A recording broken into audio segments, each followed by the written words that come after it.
Check out the website at libertybeat.com. The U.S. Senate Thursday afternoon approved a bill to complete the construction of the Keystone XL pipeline. The bill passed with a vote of 62-36, including support from both Democrats and Republicans.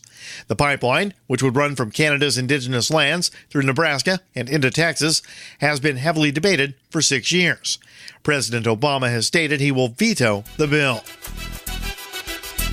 Indigenous communities in Panama's Gabe Bugle region will be meeting with Panama's vice president and government officials after giving the government a deadline to cancel a planned hydroelectric dam. The indigenous communities warned the government they would take forceful measures if President Varela did not cancel the project by February 15th. The community members say the Barro Blanco project would affect more than 2,000 families. Victoria Nuland, the Assistant Secretary of State for European and Eurasian Affairs, condemned Russian state news agency RT and its, quote, tiny audience over recent coverage of the conflict in Ukraine. Nuland said the media agency spews lies about who's responsible for the violence in Ukraine. While speaking at a Brookings Institution event in Washington, D.C., the Assistant Secretary said the Russian media was lying when it reported the Ukrainian army was representing NATO's interests, and also denied claims that Ukraine was behind a rocket strike that killed 30 civilians. This broadcast of the Liberty Beat is sponsored by Midas Resources Incorporated, helping clients convert their paper 401ks and IRAs to solid gold and silver. Get their 10 Reasons book free by calling 800-686-2237. That's 800-686-2237. Support also comes from The Corey Moore Show, comedy-minded and liberty-focused. Live each Friday night at 10 o'clock Eastern at CoreyMooreShow.com. This is the Liberty Beat for Friday, January 30th, 2015. I'm Brian Hagan reporting, reminding you, spread liberty with a smile. During a curt Skype session earlier this afternoon, local Williamsburg resident 29-year-old Cormac Flanagan reminded his mother to, quote, try and be more careful after she forgot to pay his cell phone bill. Mom, the phone company called today about my cell phone bill. Oh, I'm so sorry. I completely forgot. No, Mom, I'm not mad, but you have to stay on top of these things, you know. I know. You can't keep waiting until the last minute like this. Well, I don't want to have to keep reminding you every month. You know, I need my phone. I use it every day. I need my phone. I'm constantly using it. I'm so bad. I'm really sorry. I'll get on it today. All right, you know, just so you know, this really easy thing you can do. You know, there's this online auto pay. It just deducts from your bank account every month. Yeah, quite easy. I know. Okay. I know. It's fine. Just don't let it become a pattern. You know, I know you can do better than this. Okay. I promise. I'll get on it today. Okay. This is the Onion News Network.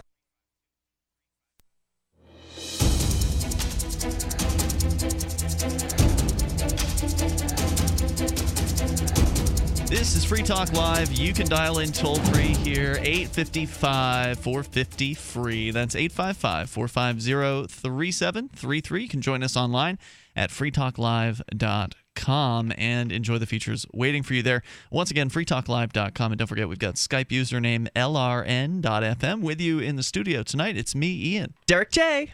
And Mark. And don't forget, you can join us over at freetalklive.com. So we're going to continue to cover the Ross Ulbricht case, which has been developing over the last few weeks. I think we're in, is this week 4? I think this is week 4 of what was expected to be a 4 to 6 week long trial. It does appear as though it will be a 4-week trial.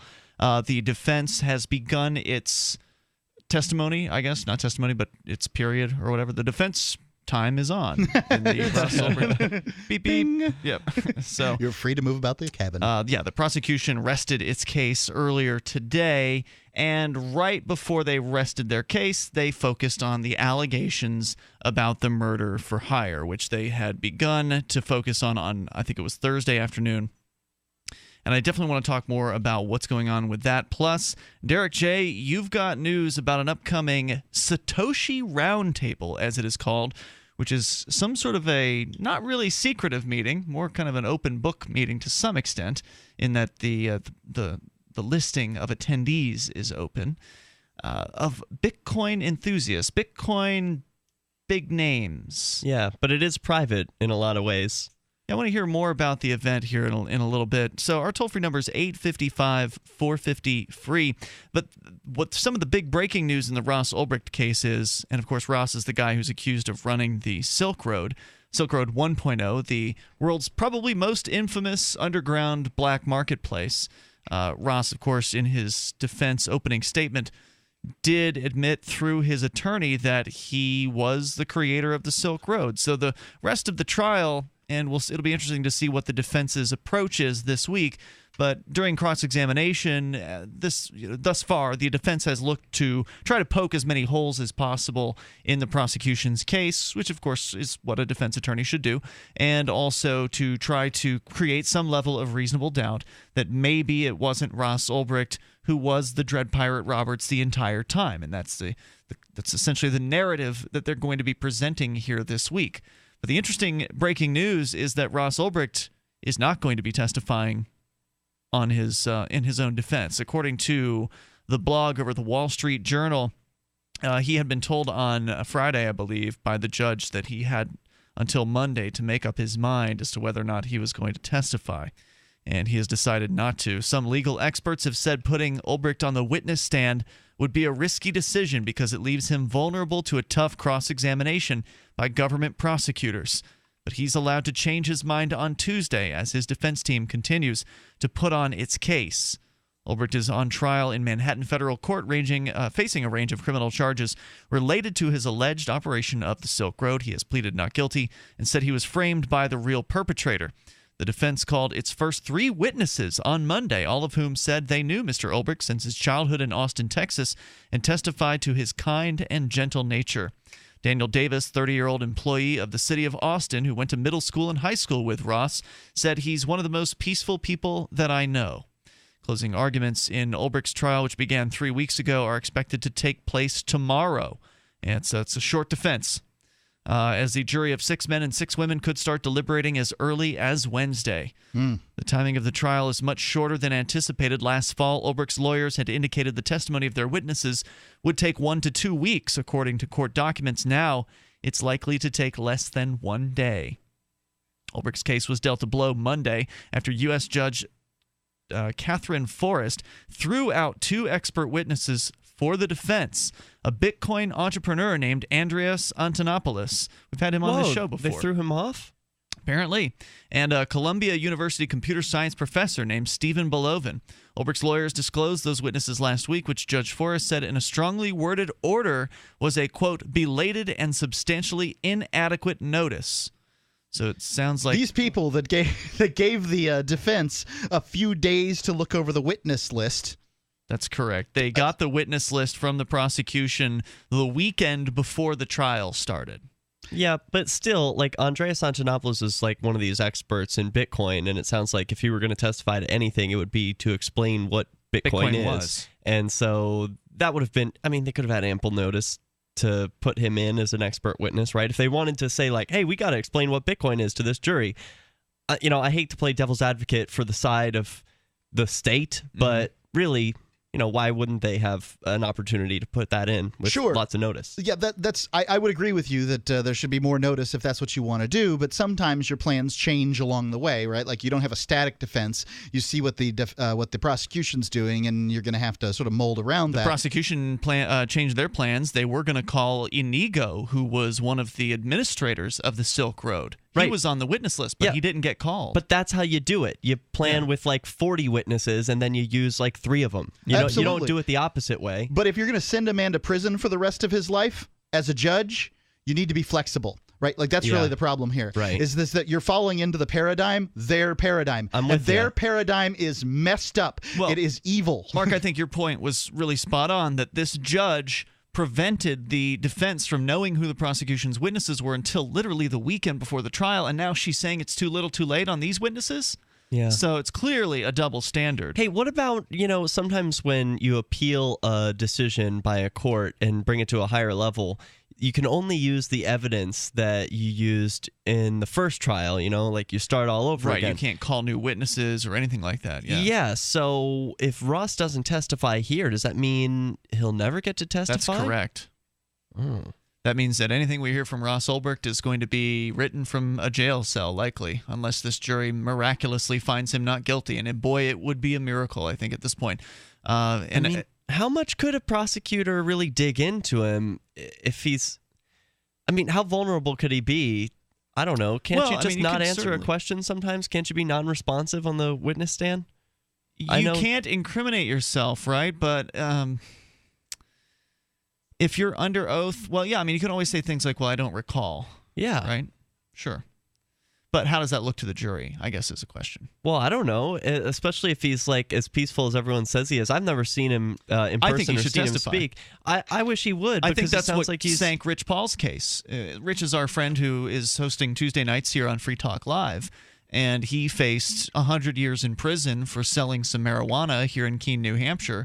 And I feel like the lawyer talked him out of testifying, the government's lawyer, the defense attorney, talked him out of testifying, and I think that meant that he never got to connect with that jury. Yeah, people want to know who you are. Yeah. You know, it's not good enough to be like, oh, I work for the city of Austin, and Ross is a really nice guy, the most peaceful man I know. Well, who the hell are you? Right. It doesn't matter. Let me see Ross. Let me see how peaceful he is. You know, if I'm a member of the jury, that's what I'm thinking. Now, this is obviously the Wall Street... I would also point out that... you know, with these situations, Ross can't really do much worse, right? Like, how much worse can this go as far as the way we've seen this case be reported? I agree. It doesn't seem... I was really hoping for a really strong defense this week, and maybe it's because the judge neutered the case, but so far, I mean, again, this is the Wall Street Journal's perspective. It may be very statist. I don't know. It'd be interesting to see what the folks from the Liberty Beat have to say about this. Maybe somebody else who was in the courtroom get a second perspective on these three witnesses today. It's almost like they're throwing in the towel, though. I mean, it does feel like that. One day for a defense? After 4 weeks for the prosecution's case? Judge Forrest said she was unable to properly assess the witnesses' qualifications because the defense failed to say what opinions these witnesses will offer. Judge Forrest wrote in her order, quote, I love how qualifications matter here. I mean, this is a man's trial where he's going to go to prison likely for the rest of his life, and the judge is saying, well, I'm not sure this person's qualified to... You know what? If I want somebody to come dressed as the Easter Bunny to my trial, I should be able to do that. You're going to put me in prison for the rest of my life. This is the kind of latitude you should allow a person to have at their trial. This is how the deck is stacked. People want to pretend that the state is somehow equal to the defense. And I would ask this, how much, the people on the one side had to pay nothing for the prosecution, but the defense had to pay $100,000. Was it $100,000? Well, I'm just guessing a number. It sounds like it's a lot because, I mean, from what I understand, they're still looking to raise money over at freeross.org. There's nothing fair here, and frankly, it shouldn't be. The burden of proof relies on the prosecution. We'll come back with more. Your thoughts are welcome on the Ross Ulbricht case. It ain't over yet. Are they going to have an ace up their sleeve? It's Free Talk Live. Honestly, we canceled an appointment to have Jake euthanized to give Dynamite a chance to save this dog's life. Jake is an 8-year-old male Akita. His entire stomach and groin area, his face, his elbows, his ears, every orifice was just riddled with yeast and sores. We had a vet treat him, and Jake didn't respond at all. My son heard the commercial for Dynamite, DINOVITE.com. 859-428-1000. The omega-3 fatty acids, Flaxseed, zinc, alfalfa, the digestive enzymes that are cooked out of regular dog food. Within 4 days, Jake started to heal. It was the most amazing thing I have ever seen. The yeast is receding, and now his belly is completely cleared up. It chokes me up. It brings tears to my eyes. Everything we tried failed except the Dynavite. 859-428-1000. 859-428-1000. DINOVITE.com.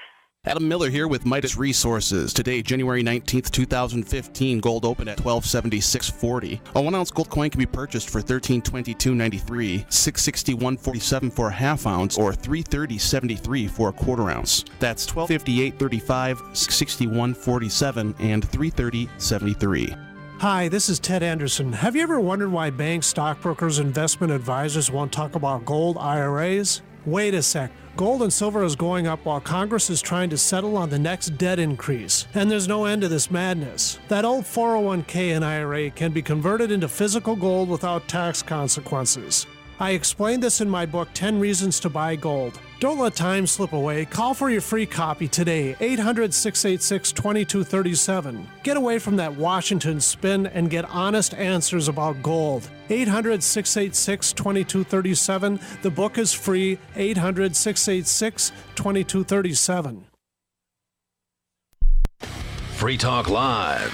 The reason why I reject violence, part of that is there's a humility in it, and that you have to acknowledge that I may not be right. You know, I want to have an open discussion with people. Let's talk this stuff out. I'm not going to impose my views on you with violence, because I will not presume to be so right that I'm just going to force my views on you. In addition, if your views are so valid and so great, then you shouldn't have to force them on anybody. Then you should be able to persuade folks. Right. This is truly the acid test of a good idea.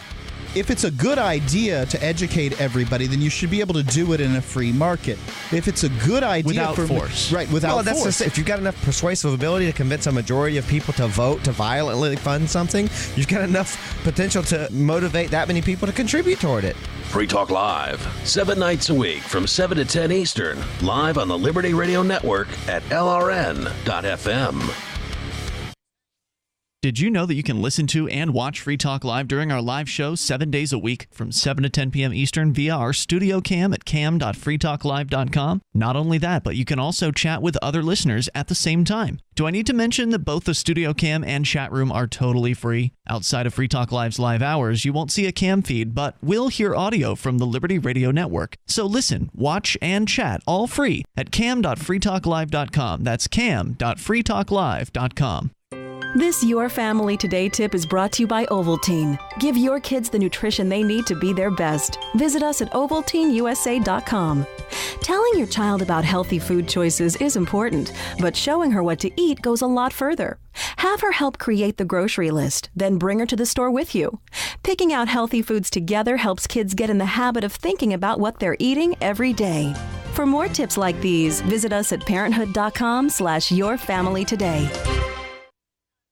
You're listening to the best liberty-oriented audio streamed around the clock, on the air and online. This is the Liberty Radio Network at LRN.FM.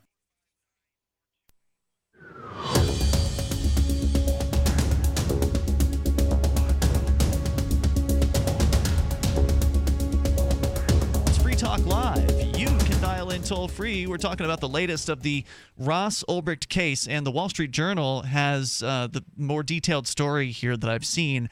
Obviously, there's been some great coverage all along from the folks over at Forbes magazine, and I think it was Andy Greenberg. Actually, he moved over to Wired.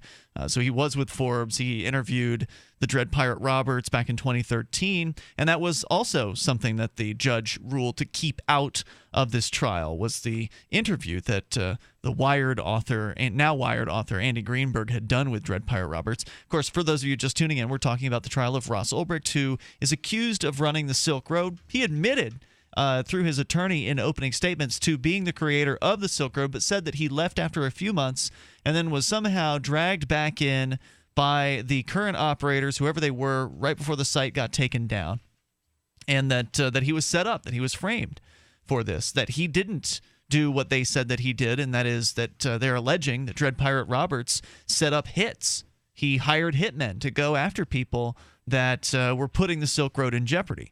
So that's where they went on Thursday afternoon. That's where the prosecution was going, and then they continued that line of questioning in this morning's trial in Manhattan. So far, it's been my understanding that there's no evidence of that. Is that correct? Did they present any evidence yet? Well, all they have is chat logs. Okay, so that's not evidence, right? Well, in theory, there were claims that at least a few of the times that he'd allegedly hired a hitman, that they were federal agents that were masquerading as though they were going to be the hitmen. And the claim in the indictment was that he had sent money as payment. So in theory, they should also have evidence that some sort of wire transfer or Bitcoin or whatever was made to pay off the supposed hitman. But I don't know how much of that information was transferred to the jury during the trial today. I'm going to have a very difficult time supporting Ross Ulbricht if he hired a hitman on people. But you can't prove that it was Ross, right? Like maybe it was one of these other people who allegedly had access to the Dread Pirate Roberts account. I haven't sat in this jury, and so therefore I have to some extent a presumed innocence thing, but I have followed this trial as closely as most people in America, as more more closely than the vast majority of people in America. So I wouldn't call myself an expert, but I am certainly an informed viewer. Well, wait a minute, didn't the Silk Road have like millions of users? So geez, that sounds like I don't know if it was that much. Okay, well, there was quite a few though. Hundreds of thousands. Hundreds of thousands? Yeah. Okay, so 100,000 people's lives are at stake. They could go to prison because one person's threatening to reveal that information.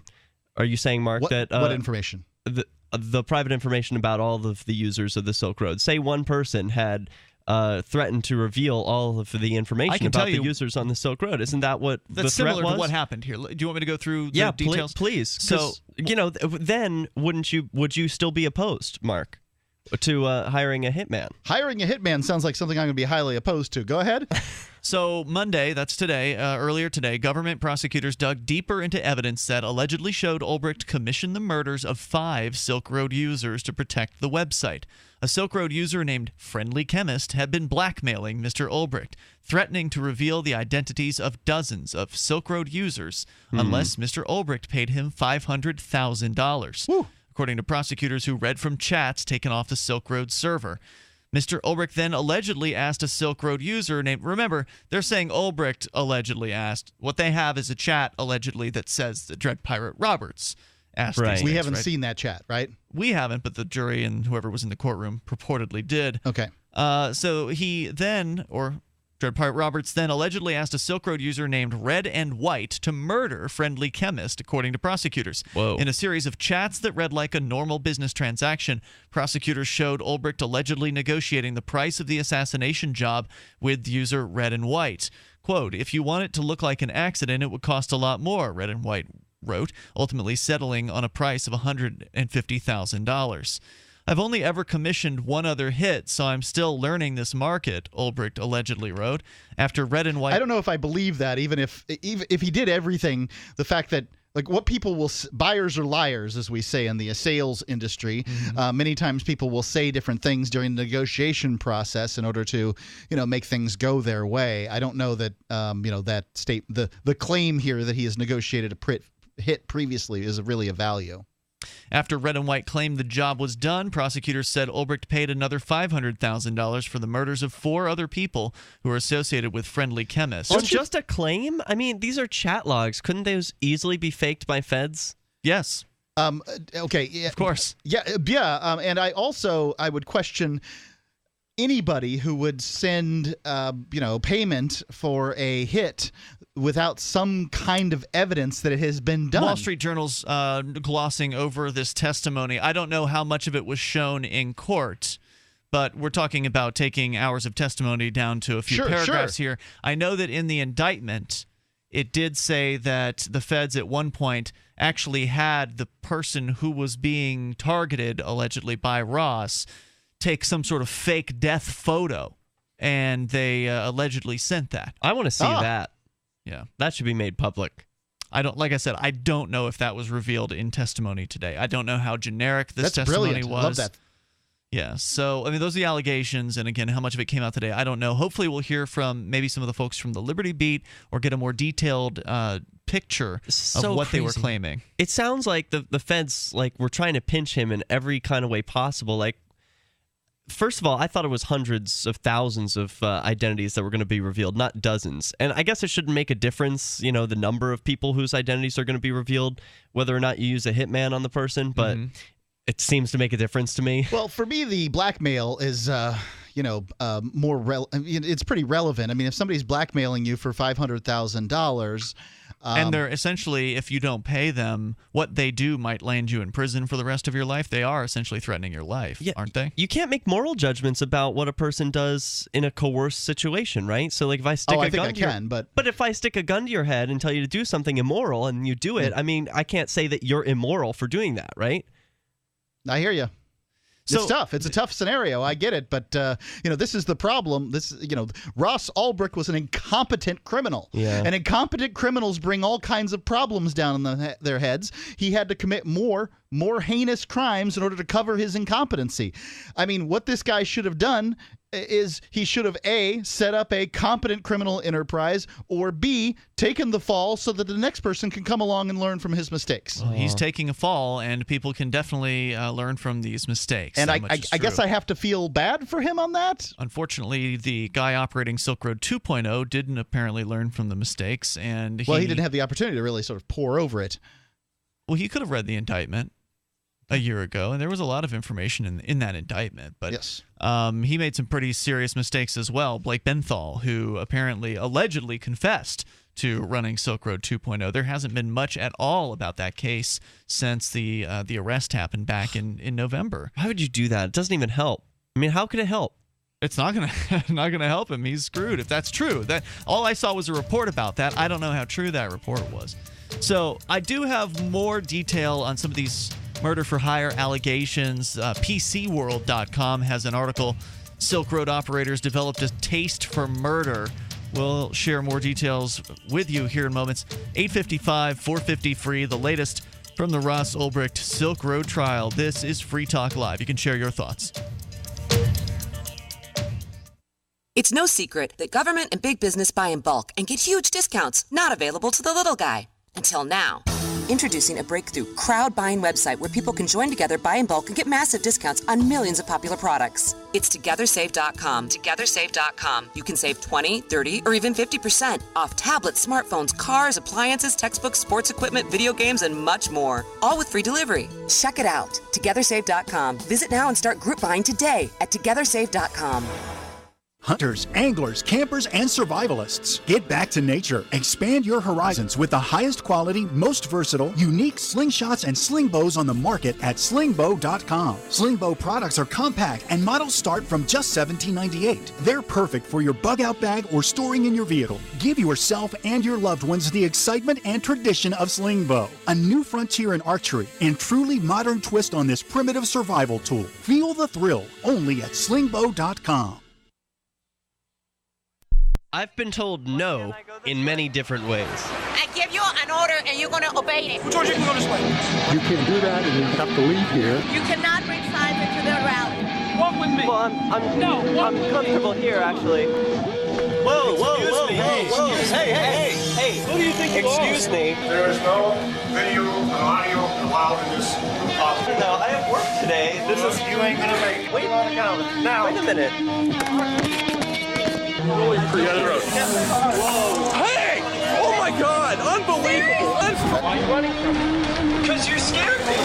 What am I being detained for? You're being served. What is this? You're being served. What is this?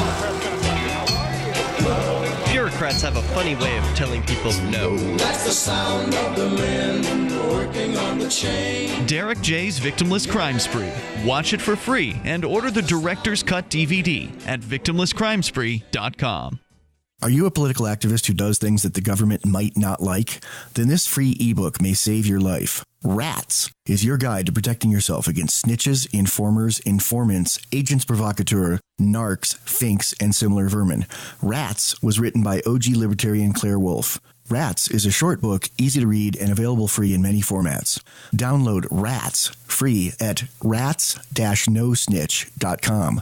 That's rats-nosnitch.com. The three most important things you can do for Free Talk Live are: 1, share one episode a week on Facebook or in some other social networking site. 2, buy the things you buy online through shop.freetalklive.com. 3, give $5 a month to the AMP program. You likely buy all kinds of things online. Amazon is the largest online retailer. You can get what you need at the same prices with free Super Saver shipping by going to shop.freetalklive.com. Please do your online shopping at shop.freetalklive.com. I am a non-attorney spokesperson. Attention men who've taken Androgel or any other testosterone therapy products. Androgel or other low-T products have been linked to heart attack, stroke, pulmonary embolism, deep vein thrombosis, even death. Scientific studies indicate that the use of testosterone therapy products may double a man's risk of heart attack. If you or a loved one took Androgel or a testosterone therapy product and suffered from a heart attack, stroke, pulmonary embolism, deep vein thrombosis,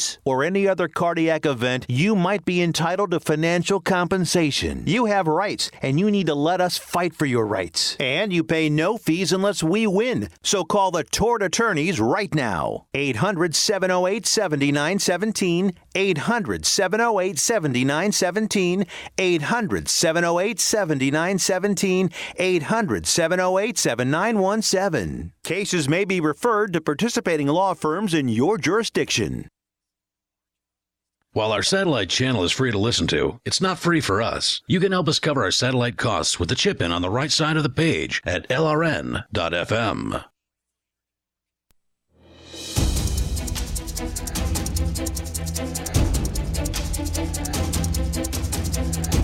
Free Talk Live. Dial on in here toll free to share your thoughts on Ross Ulbricht. Coming up, related to the Silk Road, tangentially, is the Bitcoin universe. And it is a big universe. Silk Road was just one tiny little corner of it. Derek J. is here with us tonight to talk about the Satoshi what was Roundtable. Satoshi Roundtable. I keep thinking Satoshi Circle, but that's the gambling site. Satoshi Roundtable, which we'll talk more. Is this some sort of a first time ever meeting of the Bitcoin bigwigs, the movers and shakers? Not like a convention that you and I could attend, but kind of a secretive meeting. That's right. Secretive in some ways, but not others. We'll tell you more about that coming up here in a moment. We're still talking about the latest on the Ross Ulbricht trial, where the prosecution has trotted out the murder for hire allegations right at the end of their case, which they closed today. Defense began. They called 3 witnesses. They were prevented by the judge from calling 2 of their witnesses, the judge claiming they didn't give enough notice on the 2 witnesses, including Andreas Antonopoulos, who has been a guest on this very radio show, as a matter of fact. This murder for hire stuff, I am very skeptical. First of all, the charges out of Maryland for the murder for hire stuff have been around for 15 months without any action. I mean, they could have acted on them, right? He's been indicted but not charged. Isn't that right, with the murder for hire? That's my understanding. I mean, if this guy hired people to murder other people, why wouldn't you bring that before a court, get him convicted, and then have some solid evidence for this federal case and be like, look, here's what happened. We've got all the evidence. Instead, they wait 15 months, do nothing with it, and then drag it out into court the day before they rest their case just to slander this guy. That's what it seems like to me. They're like, oh, we typed up a bunch of fake logs, drew some fake pictures like the feds are known to do, and then we're like, oh, look how evil this guy is. How can you trust the feds? And that was the first thing I thought of when they started trotting out these allegations when they first arrested him. As soon as they arrested him, they made these allegations about murder for hire, even though he's never been charged with it. They dragged this out so they could drag him through the mud, so people who would have supported him, like Mark, you're upset about this. If you're saying if this was true, you're really upset, you don't want to support a killer. And that's what a lot of people were thinking when they heard those allegations, trusting the word of the government. Just the word of the government. Now, I'd like to see some evidence. Well, yeah, that's so. You mean something besides chat logs? Yeah, that's not evidence. That's not evidence. I would agree that this is that they've gone about this in a legally unacceptable, in this country, a completely legally unacceptable manner, which is to say that they allowed this evidence to come into a drug trial, this murder evidence to come into a drug trial when he hasn't been convicted of the murder. If they want to bring in the evidence of the murder in the drug trial, that's fine after they have a trial for murder. And I'm with you on that. So I don't know exactly how, like, I'm upset as if this is their plan, is to sully his reputation. It's working for people like me who are like, oh, geez, I just can't accept it. If he's opened an online drug, store or whatever it is, or a marketplace, I'm fine with that. I don't have a problem with that. But if he contracted to kill somebody who was attempting to blackmail him, I have a much more difficult time with that scenario. Yes, I will agree that blackmail is a threat on your freedom, and if it's a threat on your freedom, it's a threat on your life. I get it. But does that legitimize hiring someone to kill a blackmailer? We can talk about that here in a moment. Let's talk a little more about what some of the allegations are, because the Wall Street Journal gave a few very brief one-sentence paragraphs about these murder-for-hire allegations, but the folks over at PC World did write a whole article about it. And I'm jumping in where they kind of summarize the Silk Road case. Yes, the Silk Road underground drug market, Ross Ulbricht, the man accused of running it. And let's jump in here. So their last witness, federal prosecutors brought to the stand Federal Bureau of Investigation contractor Brian Shaw, who analyzed the Silk Road servers seized by the government and the laptop computer that Ulbricht was using when he was arrested. Through chat logs and diary entries found on Ulbricht's computer, prosecutors detailed how someone under the name of Dread Pirate Roberts had commissioned 2 sets of hits, or murders for hire, from someone claiming to be from the Hells Angels motorcycle club. The first hit was taken out on an individual with the Silk Road name Friendly Chemist, which had approached Dread Pirate Roberts demanding $500,000 within 72 hours. He doesn't sound very friendly. Or he would reveal the identities of 5,000 Silk Road users. The other article said 15 or something like that. Anyway, as a sort of... Wait, how many is this article saying? 5,000. $5,000. That's a big difference. As a sort of eBay for illegal goods, Silk Road matched buyers and sellers and ensured their identities would remain hidden, so such a breach would be devastating to the site. Now, I think what's important to point out here is that this claim of I will reveal 5,000 people's names is basically like bunk. What's that? It sounds like bunk. How is he going to get that information? Well, it doesn't really matter. I guess he would have somehow proven to Dread Pirate Roberts that he did have this information and that he was going to release it. But a threat of kidnapping is a threat of kidnapping, whether you believe the person has the ability to do it or not, right? Like, it's not your obligation as the victim of a kidnapping threat to figure out what the veracity of the threat is. Wait right? a minute, you sort of have to know if it's a credible threat, right? So if to some extent, but if it seems credible to you at the time, okay, yeah, right? Like I follow. The police officers got to shoot Tamir, whatever his name was, in Cleveland, right, for having an airsoft gun, for reaching for an airsoft gun when he didn't reach for it from the video. But the claim is that the 12-year-old reached for the air gun and they shot him dead. They shot him down. It was an airsoft gun, but they believed that it was a realistic threat. They thought a 12-year-old playing with a gun was a reasonable threat, so they killed him.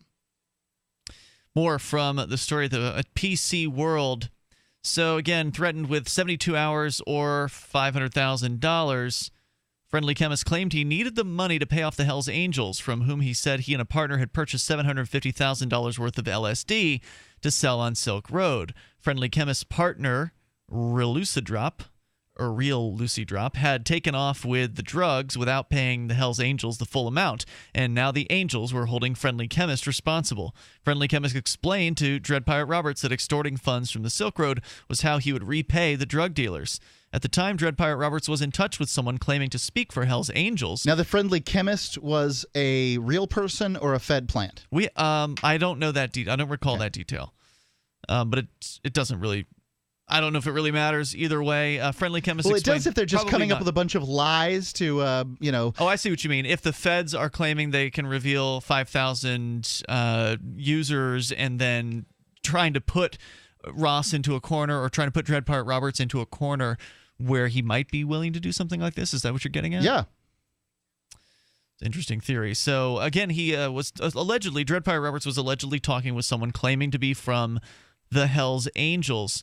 And I wonder what you would do if you have this. If you're the Friendly Chemist and you send out a message or whatever to the admin of whatever that you're going to do this or that in 36 hours. Was that 72 hours? 72 hours. I, as a salesperson, contact people who run businesses. In many cases, those are web-based businesses. In most cases, they have some web-based component. On a daily basis. And I can tell you, I have an email tracking device program or whatever that lets me know whether somebody's opened an email. And at least half of my emails don't get opened in the course of 2 or 3 days. Sometimes I'll send a second one that kind of helps bump it up out of the spam file if it's followed up by something and then they feel like it's a real person. I don't know. Whatever it is. Sometimes I have to make telephone calls because I never get a response on my emails. What if he just not responded at all? And you'd be like, hey, no, really, I'm gonna release these names in the next 72 hours. Because I mean, like... Well, you'd be calling his bluff. You wouldn't know, but you wouldn't even know if somebody saw it, right? Like, Yeah, I would see you what you're release saying. these 5,000 names if you didn't even know for certain that somebody had seen your threat? So I just find myself wondering how someone would have gotten 5,000 names out of the Silk Road. I mean, I guess it could have been like a major security breach that revealed the contents of the user's messages to one another. But when you sign up for the Silk Road, you don't give them your email address. You certainly don't give them your real name. So it's not like somebody could hack into the user database and glean any useful information whatsoever. They would have had to have had access to the messages sent between the site's users, between buyer and seller, where the buyer may actually put an address in there. But even then, that's not necessarily the address of the person nor the name of the person who's the buyer, because a buyer could buy for anybody. Maybe that's what Andreas Antonopoulos could have explained to the jury about Bitcoin. Great point. There's more coming up here in moments. 855 450 free. More on the alleged hits coming up. Here's a special message for those of you who owe the IRS at least $10,000 or more in back taxes. The IRS has special programs in place that could eliminate or reduce your tax debt by thousands of dollars. Call the tax helpline that has been set up to help you. 800-691-6129. That's 800-691-6129. Stop the wage garnishments, levies, and tax liens now. Once you've qualified and enrolled, the IRS will stop all the collection activities against you. These unique programs have been allocated to help the economy and significantly reduce or eliminate your tax burden. The IRS is currently accepting reduced settlements and other favorable programs. You may qualify for substantial savings, so get the help you need. For free information and to see if you qualify, take down the number now for the Tax Representation Hotline. 800-691-6129. That's 800-691-6129. 800-691-6129. If the IRS has garnished your paycheck or seized money from your bank account, you need to get professional tax help now. Fast action is required to put a halt to these aggressive IRS collection tactics. You can count on the knowledgeable team of tax professionals at Wall & Associates. With over 30 years of experience, Wall & Associates has settled the tax problems of thousands of taxpayers for a small fraction of what they owed. For a free face-to-face consultation, call 1-800-425-4610 to put a wall between you and the IRS. 1-800-425-4610 or look for us on the web at wallandassociates.net. We solve tax problems. If you hire Wall & Associates today, you'll never have to talk to the IRS again. To stop the levies and seizures today, take action now. Call Wall & Associates at 1-800-425-4610. Wall & Associates, 1-800-425-4610. Based on actual cases, results may vary, not a solicitation for legal services.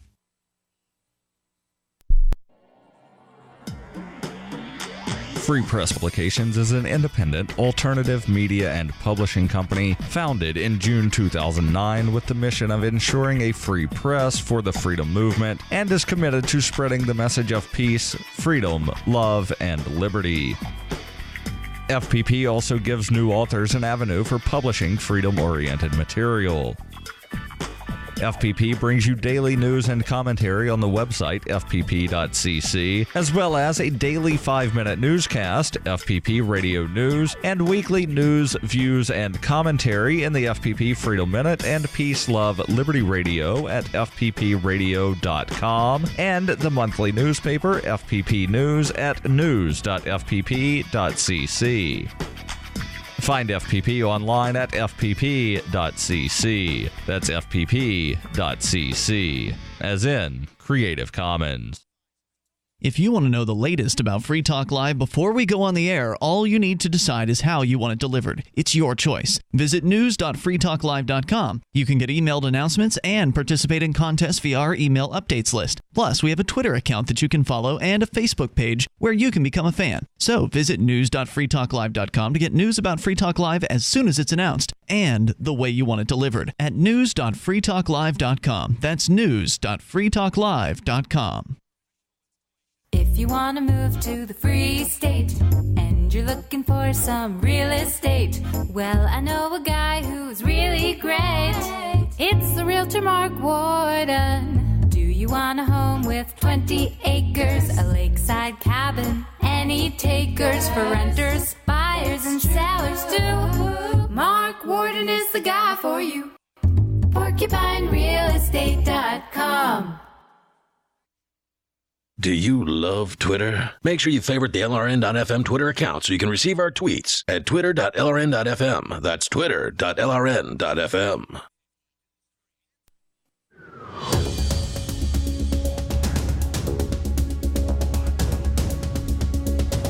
Free Talk Live. You dial toll-free here and bring up anything you want. We're talking about the shocking allegations in the Silk Road trial. We knew they were coming. And the prosecution held them for the very end of these alleged murders for hire that were purportedly perpetrated by Dread Pirate Roberts, the operator of the Silk Road, the most infamous underground black marketplace where you could not buy delicious fresh fruit. Let me tell you about Sherry's Berries. If she tells you that she doesn't want anything for Valentine's Day, it's a trap. Well, what she's talking about is, get me something for Valentine's Day. And I don't know if this just applies to she's, but I would think this applies to anybody who's saying they don't want something for Valentine's Day. I mean, who would not want to open up a box of Sherry's Berries? Well, whoever that person is has a black heart. They may or may not want something for Valentine's Day. That may or may not be true, but I'll tell you, if they get Sherry's Berries, they will thank you for them, because there's the percentage of people who do not like giant, delicious, freshly dipped strawberries in America has to be really small. Very small. So go to berries.com and get freshly dipped giant strawberries from Sherry's Berries starting at just $19.99, over 40% savings. It's berries.com, BERRIES.com. To get the deals, you click on the microphone in the top right and type in the code FTL. They're delicious. White milk and dark chocolatey goodness topped with chocolate chips, decorative swizzle, or nuts. And for the extra $10, or for an extra $10, you will double the berries. Let me recommend that you do that. These are so good. They're so good. You will want double the berries because you'll be sad you didn't get double the berries. They're so great. Derek, have you had these yet? Yeah, they're delicious. Okay, I just don't want to make sure that we haven't eaten them all when you had. I've had some. So I love it when we get Sherry's Berries here at the studio. And if you really think that somebody your loved one doesn't want something on Valentine's Day, just have Sherry's Berries delivered the day before Valentine's Day. There's always a good reason to have Sherry's Berries. So anyway, berries.com, code FTL. That gets you the discounts. And don't forget to double the berries for just $10 more at berries.com. Dread Pirate Roberts, we are talking about the Silk Road trial. Ross Ulbricht may be facing the rest of his life in prison. He's certainly going to have a tough time getting a full realm of not guilty verdicts here, because he essentially admitted to creating the website on the very first day of trial in opening statements. The only question is, how much time did he spend on the site? Was he there in just the beginning, as he claims, only to be lured back in at the very end, or is that just a story that the defense is telling to try to poke holes in, to have the jury decide that there's a lack, or that there's some reasonable doubt in this case? Wait, point of clarification: if one juror says not guilty, but all the rest say guilty, that's a hung jury, that's right? Correct. And that means they have then to try him again if they in want the same court. They don't have to Correct. go higher up. So this could go on forever and ever. Could. Oh my goodness. That's if you find one juror who's going to do willing that. to go against the grain and go against the group. And my experience with juries is that even when they're educated on the idea of jury nullification, they just don't have the commitment to these ideas that we do, right? Like, you're just talking about average people generally out there making a decision as to whether somebody broke the law or not. And I can tell you, Ross Ulbricht broke the law. And that's all they're going to see here, from what I can tell.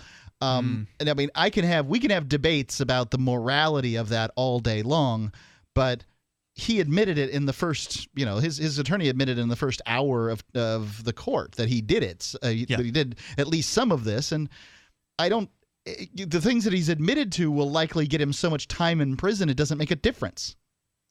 Which is one reason I think he should testify, as a last-ditch effort to try to connect with the jury. What could go wrong in him testifying? Yeah. I think I'm convinced on the blackmailing thing.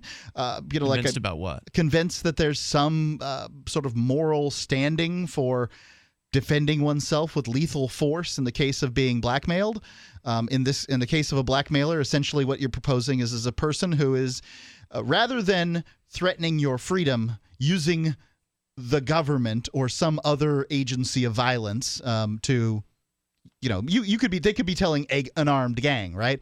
Hey, this guy did this or that. And it doesn't matter what you did was legal or illegal. It's just that's what blackmail is, right? So I wasn't planning on getting into this discussion, but we can. And what I wanted to point out was that while I think you can justify using violence in response to a blackmailer, the real problem is you may not know who the person is. Oh, yeah. You may not know. I mean, how does he know? Let's presume this is all true and this wasn't some planted evidence by some corrupt federal agents. Let's presume it's true.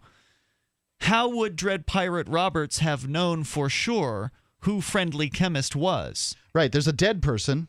So, and, first of all, how would he know the hit was done? Right. Number two, but first, how would he know he had the right person to put the hit out on? Maybe he could demonstrate some sort of control over a Bitcoin address that has like a lot of money in it or something. Be like, oh, I'm this guy. Okay, so there's only a certain number of people who could be this guy because I've got a lot of Bitcoin and, here I can move it around and I can show you that I am who I say I am. Maybe that would demonstrate it. He could look at the person's account on the Silk Road and look at their messages and see, what address and name they were putting on shipments, for instance, anything that they were purchasing. That might be an indicator of who it is. But at the same time, you could go on the Silk Road and if I wanted to, I could order things and send them to you, Derek, and you would have no idea. Where'd all this marijuana come from? Just because the person's name is on a shipping label doesn't mean that that's the person who placed the order on the Silk Road. Right. So I just find myself really wondering how he came to any real conclusions about who the perpetrators were. So that's what Ross should do. He should take the stand tomorrow and be like, look, I wouldn't have any idea if this blackmail thing was real or not. So, of course, it wasn't me. This is totally made up. There's no real evidence. And furthermore, who on this jury smokes pot? Am I right? Am I right? Right. Russ, so you're proposing that Ross Ulbricht's defense be, I couldn't possibly be this stupid. Dread Pirate Roberts. I want to get back into the PC World story here where they talk more about the details, or the alleged details around the supposed hits. Dread Pirate Roberts was hoping that the site, that is the Silk Road, could work more directly with large drug distributors rather than street dealers that made up the primary pool of vendors using the Silk Road. The Hells Angels could be a conduit to such business. Dread Pirate Roberts told user Red and White about the extortion attempt and asked if the Hells Angels could put out a hit on Friendly Chemist.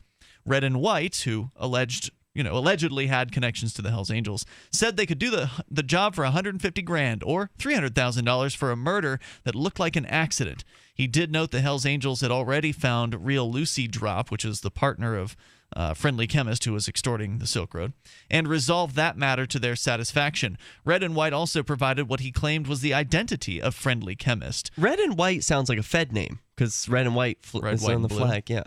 34-year-old British Columbia resident Blake Krokoff. So Dread Pirate Roberts got the information about who Friendly Chemist was from another user of the website?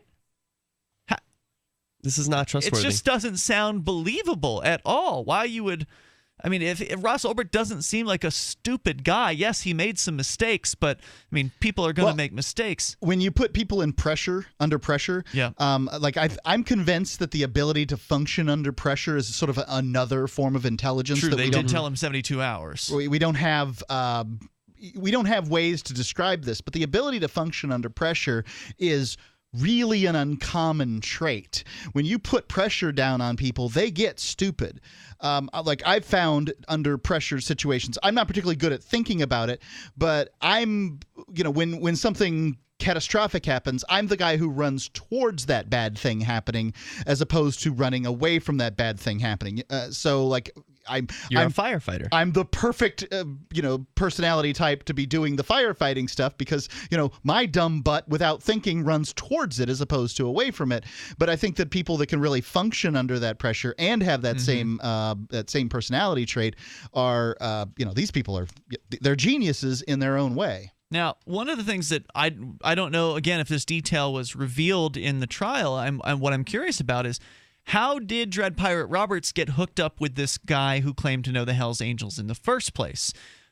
did he go through his message board that was well, on the feds server? are experts at gaining your trust. This is what they do for a living, right? I still don't know for sure if Red and White was a Fed. No, that's all right. They're pulling you in too. Let me give you a little bit more information here about that, because it says here, after some price haggling, Dread Pirate Roberts told Red and White to do the job. Never take the first price from a hitman. And on March 31st, what do you do here? Red and White let Dread Pirate Roberts know by chat that his problem with Friendly Chemist had been taken care of.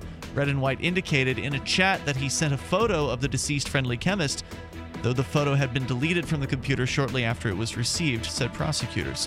We'll tell you more about the case here in a moment. The toll-free number is 855-450-FREE. That's 855-450-3733. How did he know that Friendly Chemist and Red and White were not the same person?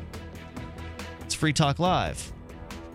In a trial by jury, the primary function of a juror is not to dispense punishment to the accused. It is to protect your fellow citizens from being unjustly deprived of their life, liberty, or property. As a juror, you can say no to unjust laws and prevent government abuses of power by refusing to convict. Legislative, executive, judicial. The fourth branch of government is we the people. Find out more from the Fully Informed Jury Association at fija.org. Shiny badges on your jacket, shiny badges. This is Davi Barker from ShinyBadges.com, and I just want to personally apologize for airing a jingle week after week, month after month, that turned out to be such an infectious brainworm. So to make it up to you, I'm offering a free gift. The next time you make a purchase at ShinyBadges.com, write "worms" in the transaction comments, and I'll send you something weird. Every day you make investment decisions. When you do business with and hold U.S. dollars, you make an investment in the soundness of the moral philosophy and the potential longevity of the United States hegemony. People who claim a monopoly on violence around the world. If this is the investment that you want to make, please keep listening to LRN.FM.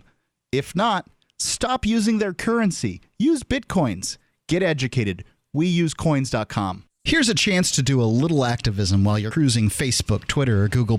Between the LOL cats, the recipes, the hot girls, and the inspirational sunrise memes, Free Talk Live's post pass by your newsfeed. Like them, comment. It gives us more exposure. If you don't see our posts, click like at facebook.freetalklive.com and then hover over it to click Get Notifications. It's an easy way to spread the ideas of liberty a bit further. I know you're busy, but you can spare that 1/10 of a calorie it takes to click on something. facebook.freetalklive.com.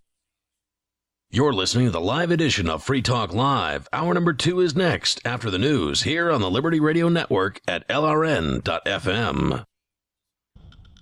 From Keene in the Shire, the Liberty Media capital of the world, this is Daryl W. Perry, host of FPP Radio News for Sunday, February 2nd, 2015. Silver is trading at $17.10 per ounce. Gold is valued at $1,273 per ounce. And according to BitcoinAverage.com, the average price of Bitcoin is $227. Antiwar.com reports at least 20 people have been killed in the 24 hours since the Minsk peace talks ended in failure, with 13 of them Ukrainian soldiers and another 10 were civilians killed in shellings of rebel territories. The fighting seems to have picked up considerably since the talks ended in just 4 hours, with no sign of progress, and are still centered primarily on the government-held town of Debaltseve, with the military shelling rebel territory in Donetsk and Luhansk seemingly at random. Both sides continue to trade blame over the talks ending so quickly, with each side saying the other had made demands they simply aren't willing to accept. The Debaltseve is seen particularly valuable to both sides because of its proximity to the highway between Donetsk and Luhansk, though residents are finding this doesn't offer them much safety, and they are fleeing en masse as the fighting around them escalates. For over 35 years, Robertson Roberts has been a trusted source for buying and selling your investment-grade precious metals. They also take Bitcoin for precious metal purchases and permanently removed the minimum purchase order for all orders paid in the digital currency. Call Robertson Roberts today for knowledgeable advice on investing and a forward-thinking approach to new technologies. 850-478-5270 or online at rrbi.co. Reuters reports a man who climbed a bicycle rack outside of the White House fence on Sunday has been charged with unlawful entry, according to the U.S. Secret Service. Agency spokesman Brian Leary said the suspect did not make it over the bike rack, which is set back from the presidential residence's fence on Pennsylvania Avenue. The Secret Service, which protects the president and other U.S. leaders, has come under scrutiny after a series of security lapses. Last Monday, a small drone operated by an employee of a U.S. spy agency crashed on the White House grounds. In September, an intruder jumped the White House fence and got into the building before being apprehended. FPP Radio News is brought to you by Coinbase. Coinbase is a simple and secure online Bitcoin wallet for sending, receiving, and storing Bitcoin. Coinbase also allows you to buy and sell Bitcoin using a bank account or use their tools to accept Bitcoin as a merchant. Opening a wallet is quick and easy, and for merchants, there are no transaction fees on the first $1 million worth of transactions. Get started at coinbase.fppradio.com.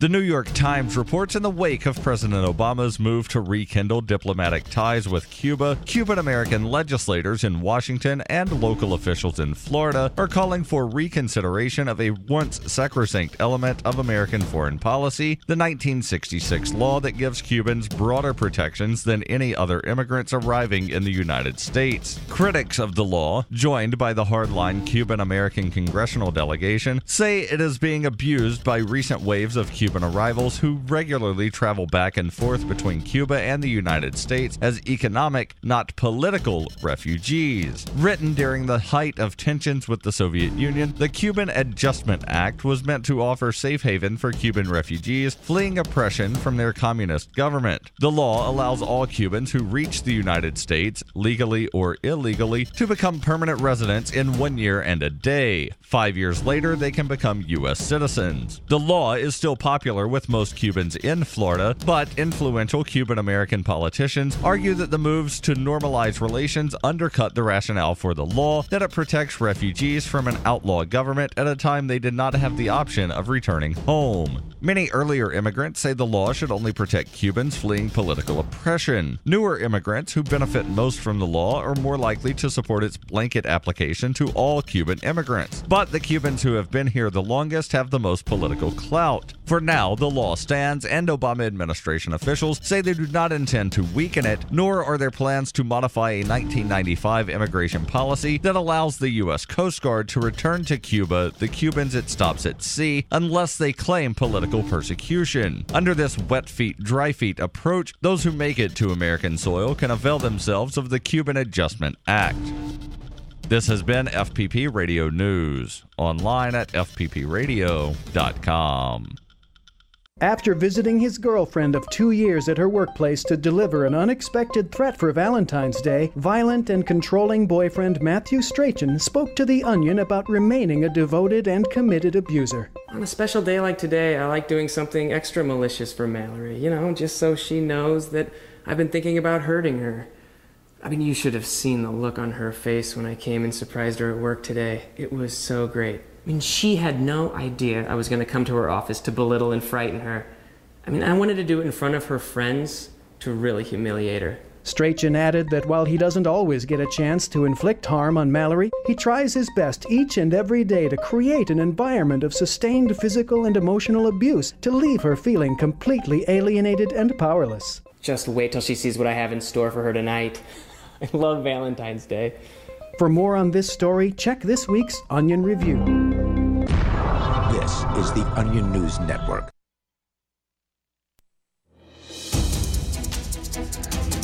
Welcome to Free Talk Live. You can take control of the airwaves here at 855-450-FREE. That's 855-450-3733. You can join us online over at freetalklive.com. Enjoy the features that we have waiting for you there. That, again, is freetalklive.com. Also, enjoy DerekJ.me. Yeah. It's a very enjoyable website because, well, you're very enjoyable, Derek J., and thanks for coming on Free Talk Live here tonight. It's my pleasure. Thank you. Big week for you over at DerekJ.me. Last week was also a big week. Yeah. You retired the Peace News Now long-form program that you'd been doing for a few years, and you are bringing back this week Flaming Freedom. Yeah. Oh, that's going to be fun. Back again. It had gone away once and come back once and gone away again, and now it's coming back again, rising from the ashes. Yeah, yes, as it were. And Cop Block Radio has also gotten more active in recent days, and that's on Wednesday nights. That's correct.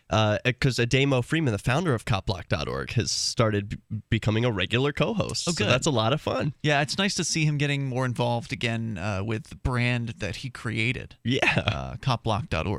So you're doing those shows and more. You've got some Bitcoin-related shows that you're doing as well. Yeah, and I just went to speak at the State House about the repealing the requirement that a person get a concealed carry license in New Hampshire. That was very exciting. So there's video of that up at derekj.me. Plenty of video, lots of audio. It's all there at derekj.me, and it's all free. So go and check it out.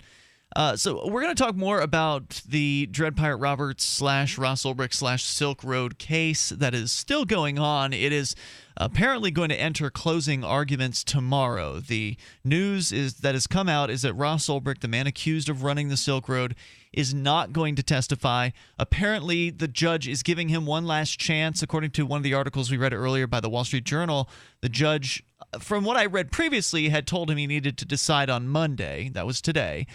It was decided that he wasn't going to testify, but the judge did give him the opportunity to where tomorrow he can make the decision last minute, apparently, to go ahead and testify. You think the judge is trying to help him in that case? No, I mean, I don't know. She hasn't tried to help him so far. No, I don't think the judge is trying to help him at all. But I think it would help him to testify. So she's like, so you could change your mind. Yeah, I think it would also help him to testify, but, it's his case. He can approach it however he wants. I still am not sure. It seems like the strategy at this point is just damage control. Like trying to get the jury to not find him guilty of the kingpin charge, for instance. But how he's going to dodge being found guilty of these other charges, I don't know. It's going to be a tough one. Anyway, jury deliberations could begin as soon as Wednesday in this case. We'll talk more about what happened because they dragged out the old allegations about murders for hire. And I was digging around. I wanted to find out if this red and white character was actually an undercover agent. I can't find any evidence that he was, or she, or whoever it was that was extorting Ross Ulbricht, or not really extorting him, but was claiming to kill the extortionists for him. But ultimately, my question is, was Red and White the same person as Friendly Chemist? How would you really know? Let's go first, though, to your calls and thoughts. We've got Chris in California. You're on Free Talk Live, or a.k.a. Pete. Oh, well, anyway, I wanted to address all the people in the listening audience. That's what you generally do when you call a talk radio show, is you are, to some extent, addressing the listening audience. You can be disputing what the host says. I think you're just being nasty. Go ahead, Pete. No, what I want to say is that everybody in the listening audience all across the world turn to Jesus Christ before it's too late. For God so loved the world that he sent his only begotten Son, that whosoever believeth him should not perish, but have everlasting life. Yeah. You don't want to All be right, in no hell more for Bible eternity. verses. Yeah. So turn to Jesus. What do you think that means to the average person, though? I think it means that if they have any intellect and they've ever considered it, what if the Bible is correct? What if the account of what happens after death and everything? What are the implications if they think that that's a joke and keep shrugging it off? What if what's happening to Ross Ulbricht? What if that happens to them? Or what if a stray bullet hits them? Or what if they get run over? Look at all these tragedies and whatnot. How secure are you in your own skin? Let me ask you this. Something could happen immediately. I know. You've got that. I've got that down. Let me ask you this. So, fear, Mark. Do fear. babies that haven't had a chance to accept Jesus, do they go to heaven? Well, there's varying degrees of debate about that. Where would they go otherwise? The soul's recycled? I believe that, yes. I personally believe that, yes, they're in heaven. Okay.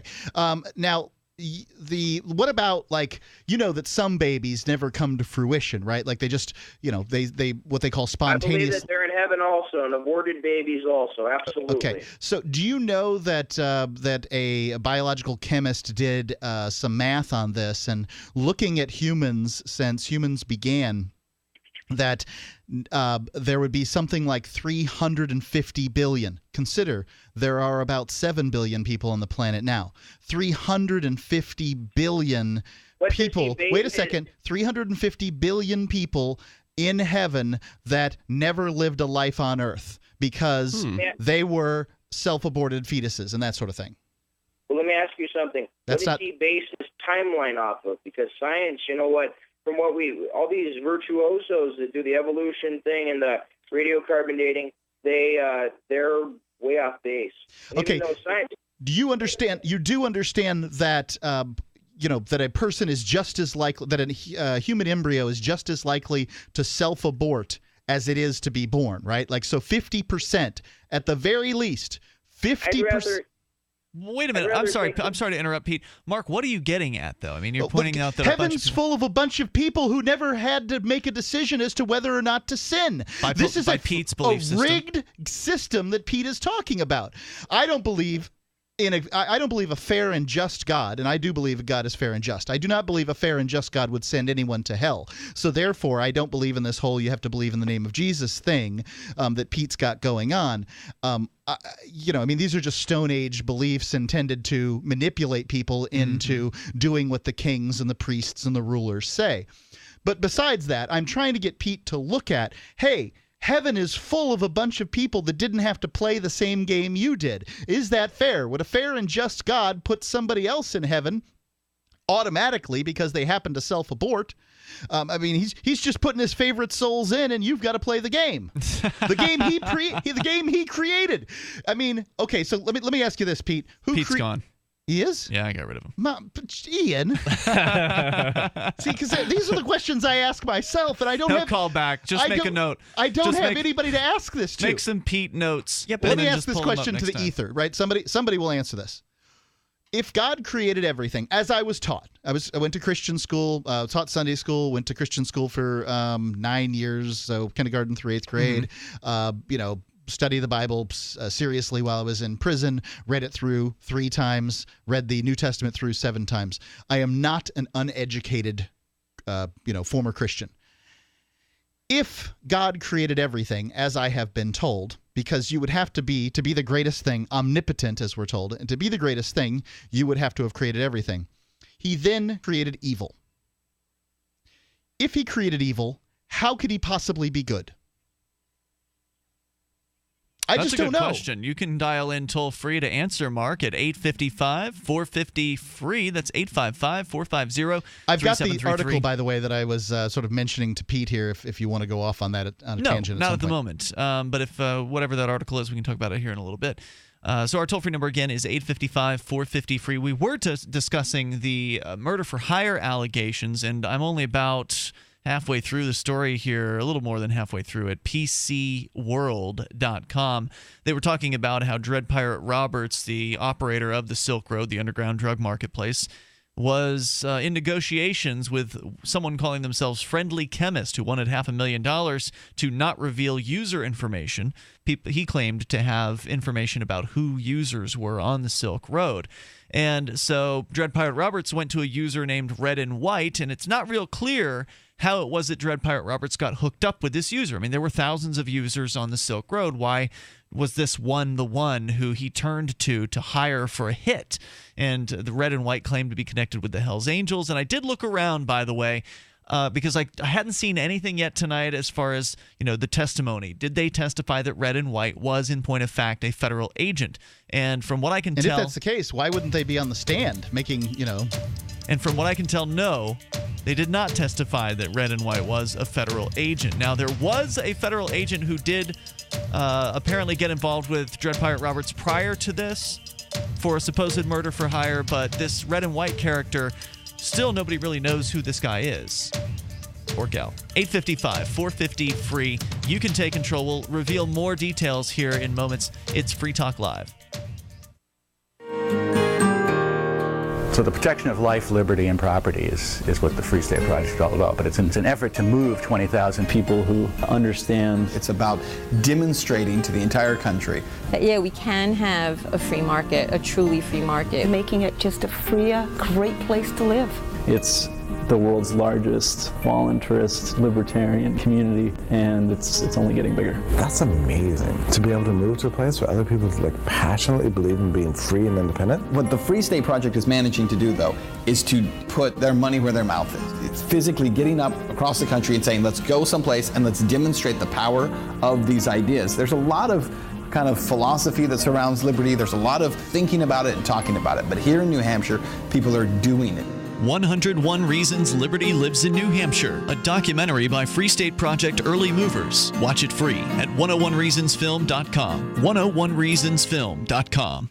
Gold. It's like nothing else on Earth. From the Romans through the Renaissance, from the Industrial Age to the Space Age, gold has weathered the test of time. For 6,000 years, gold has remained the ultimate store of wealth. According to the World Gold Council and the U.S. Mint, demand is at an all-time high. The stage is being set for the reemergence of gold as the common-sense alternative to a fiat paper currency that gets weaker every day. Midas Resources is proud to offer the hard-hitting report that arms you with the truth you need to protect you and your family from the Fed's plans for your hard-earned money. Don't gamble with your future. Call Midas Resources today and ask for your free copy of As Good as Gold. Call 1-800-686-2237 for the report the Fed hopes you'll never see. As Good as Gold can be yours by calling 800-686-2237. If you have ever thought about owning gold, you must read this report. Call Midas today at 800-686-2237. On Free Talk Live, we're bringing people to the ideas of liberty every day. From wrestling superstars like Glenn Jacobs. You guys really are having an impact, I believe. Like I said, a lot of where I am now is due to listening to Free Talk Live. You changed my mind on some very important issues years ago. To random people tuning in on the radio. I was kind of stuck in the left-right paradigm. I heard your show by chance on a Saturday night. From there, I went on, joined the Free State Project, and become an amplifier. So, I mean, that's really the reason why I amp is because I know that if it wasn't for you guys being on as many stations as you are, I never would have found the ideas of liberty. Your amp will directly change more lives by getting Free Talk Live in front of people looking for talk radio online and on the air. You can help by joining the AMP program for just $5 a month at amp.freetalklive.com and getting perks. That's amp.freetalklive.com.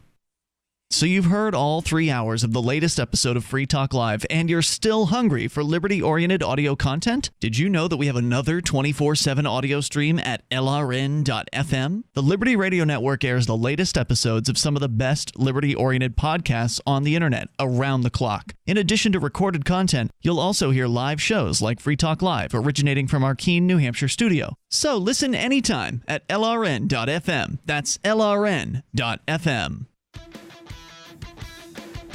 Liberty activists around the country are starting to realize politics alone won't set us free. So what will? At Liberty on the Rocks, we believe the answer starts with living your principles, spreading ideas, and connecting with those around you. By starting a Liberty on the Rocks network, you can make a difference by uniting libertarian thinkers. Find out how much fun it is to build your local network from the ground up.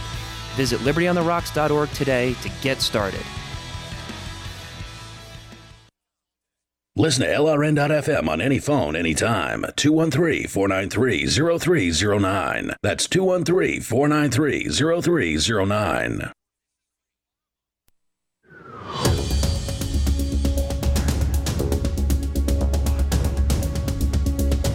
This is Free Talk Live, and you can dial in toll-free at 855-450-FREE. That's 855-450-3733. Talking quite a bit about the Ulbricht trial. Rouse Ulbricht facing probably the rest of his life in prison if he's found guilty on all of the counts that he's facing in federal court this week and has been for the last few weeks.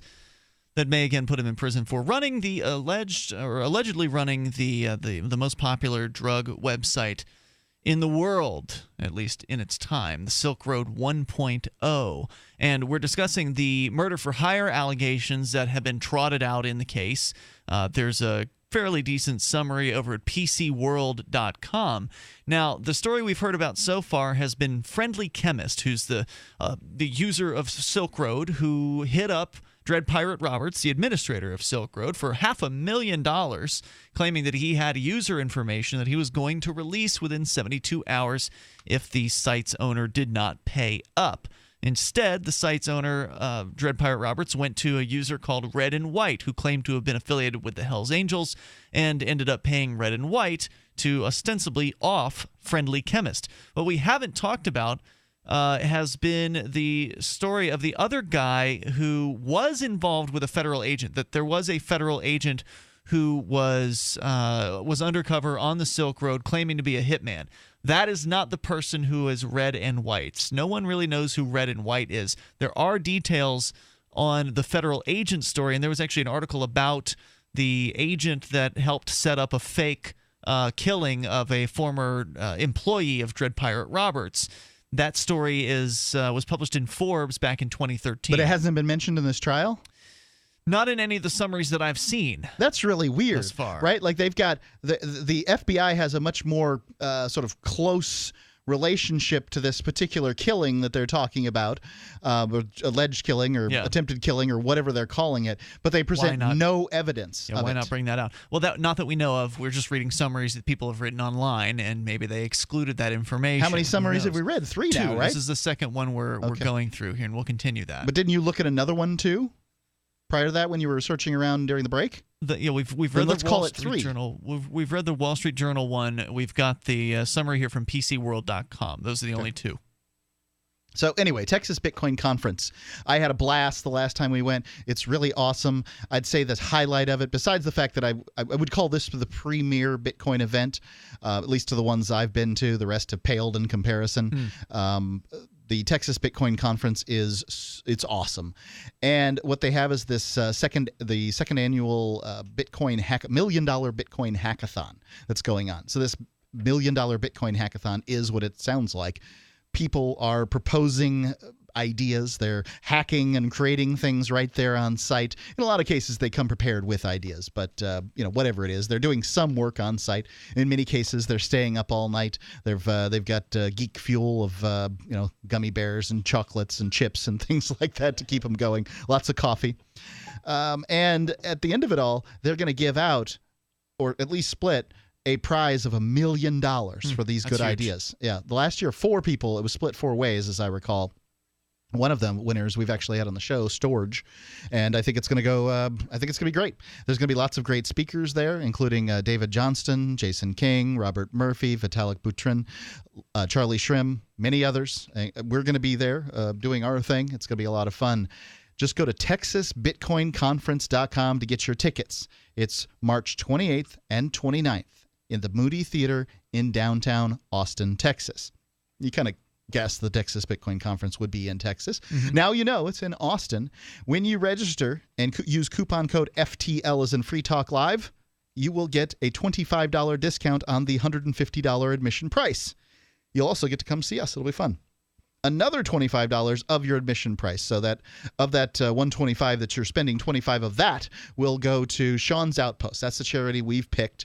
And what Sean's Outpost does is feeds homeless people around the world, but around the United States, but they've really concentrated in the panhandle of Florida. We've got some things going on there.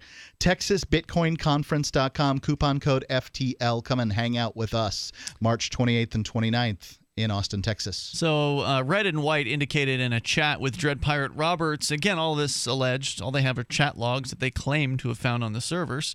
That's the reason they haven't taken this, they haven't charged him with these things, is they just have really flimsy evidence. That he sent a photo of the deceased friendly chemist, though the photo had been deleted from the computer shortly after it had been received. Right.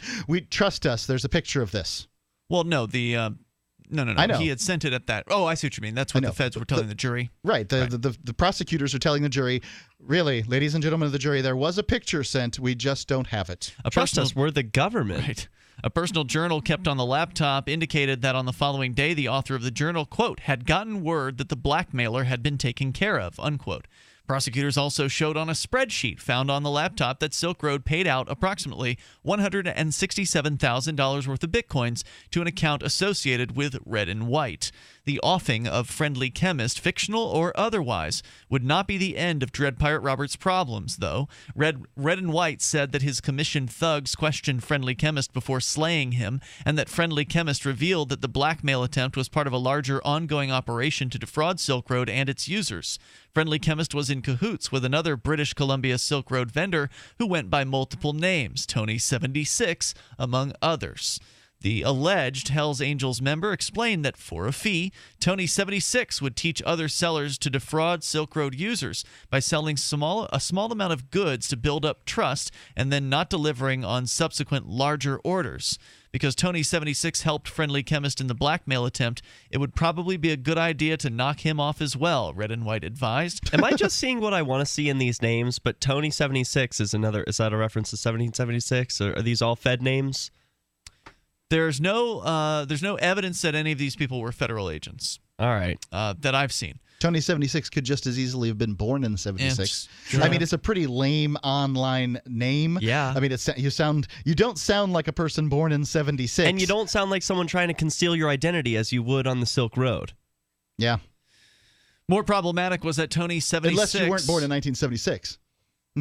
who Red and White identified as Andrew Losry of Surrey, British Columbia, was working with 3 other individuals on their operations to defraud Silk Road, all in the same workspace. These are the allegations from this user, Red and White.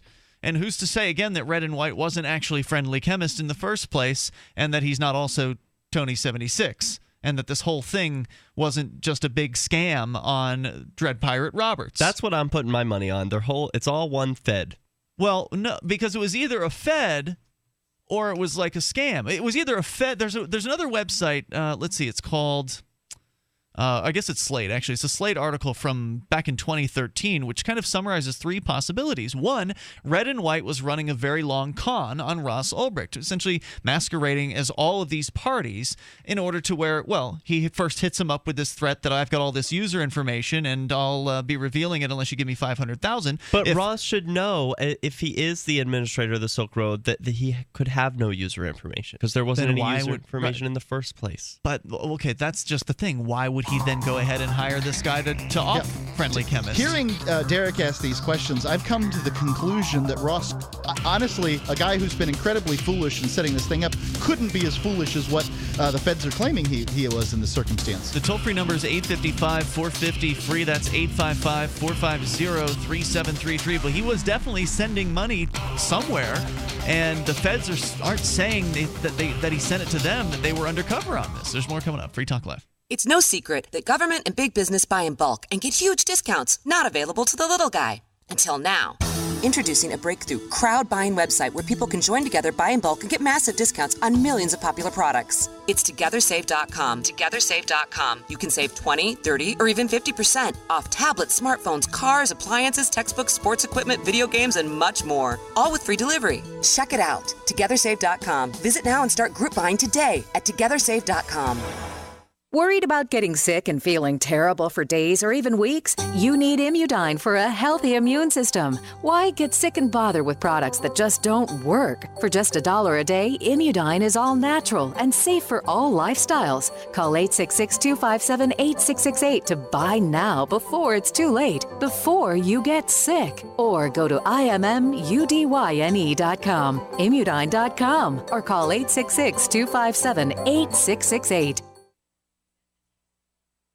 An unpopular police officer thinks about committing a racially motivated offense for a little support. A middle-aged man is having the best snacks of his life, and a housefly drops everything to go stand on a watermelon slice. This is the Onion Week in Review. Noting the youth center's ping-pong table and array of DVDs and Blu-rays, local youth minister Mark Kindler told reporters this week that his church's new rec room has everything a teen could want. The youth pastor revealed that the basement facility's many teen-friendly amenities include a new Wii U console, an iPod dock for the teens to play any music they like, and some comfortable recliners for those who just want to relax or do their homework after school. We've really gone out of our way to give the rec room a laid-back atmosphere. It's stocked with snacks, but sometimes at the end of the week, we'll spring for some pizza. Honestly, I wish I had a place like this when I was their age. In other news, increased violence leads the State Department to issue an advisory for Americans traveling to 1861, and an elderly lobbyist is always droning on about how little legislation used to cost in his day. This is the Onion News Network. Shiny badges on your jacket, shiny badges. This is Davi Barker from ShinyBadges.com, and I just want to personally apologize for airing a jingle week after week, month after month, that turned out to be such an infectious brainworm. So to make it up to you, I'm offering a free gift. The next time you make a purchase at ShinyBadges.com, write worms in the transaction comments, and I'll send you something weird. Free Talk Live has partnered with Amazon, the largest internet retailer. Imagine a department store category, and Amazon has it. Books, electronics, office products, furniture, jewelry, automotive, toys, clothing, sporting goods, and dozens of other categories. Now you can shop and support Free Talk Live by entering Amazon through our website. Go to shop.freetalklive.com, and Amazon will send us a portion of your purchase. You're going to do the shopping anyway, so remember to enter through our site at shop.freetalklive.com. That's shop.freetalklive.com. What if the key to achieving liberty in your lifetime was to move together with others who think like you? Liberty activists are joining the Free State Project, which is over 70% of the way to its goal of 20,000 participants. And they're already making the move to New Hampshire. The successes are piling up and are proving the Free State Project is a real movement and no longer just a great idea. When you're planning your move, consider Keene. Keene is famous for its civil disobedience and non-cooperation, and there's plenty of political opportunity as well. From demonstrations and vigils to outreach and volunteering, there's a lot going on in Keene. Keene is the liberty media capital of the world, with television, talk radio, and more, all originating here. Though it's more than just activism, with regular social events each week. See what's happening at freekeene.com and get connected with video, audio, free books, a forum, and activist tools you can download and use in your area at freekeene.com. That's freekeene.com. You can interact with other LRN listeners in our message board at forum.lrn.fm. That's forum.lrn.fm.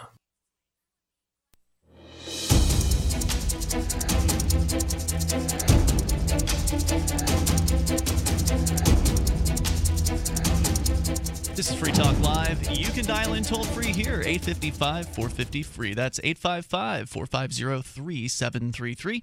As we continue on the latest from the Ross Ulbricht case, coming up, the Satoshi Roundtable. Derek J. will tell us about an upcoming conference involving some very elite Bitcoiners. The list of the guests is public, but other things not so much. We'll find out more about that here in a little bit. We're talking about the allegations that the government dragged out in court today, finally, as they wrapped up the prosecution of Ross Ulbricht, the man accused of running the Silk Road, the underground marketplace.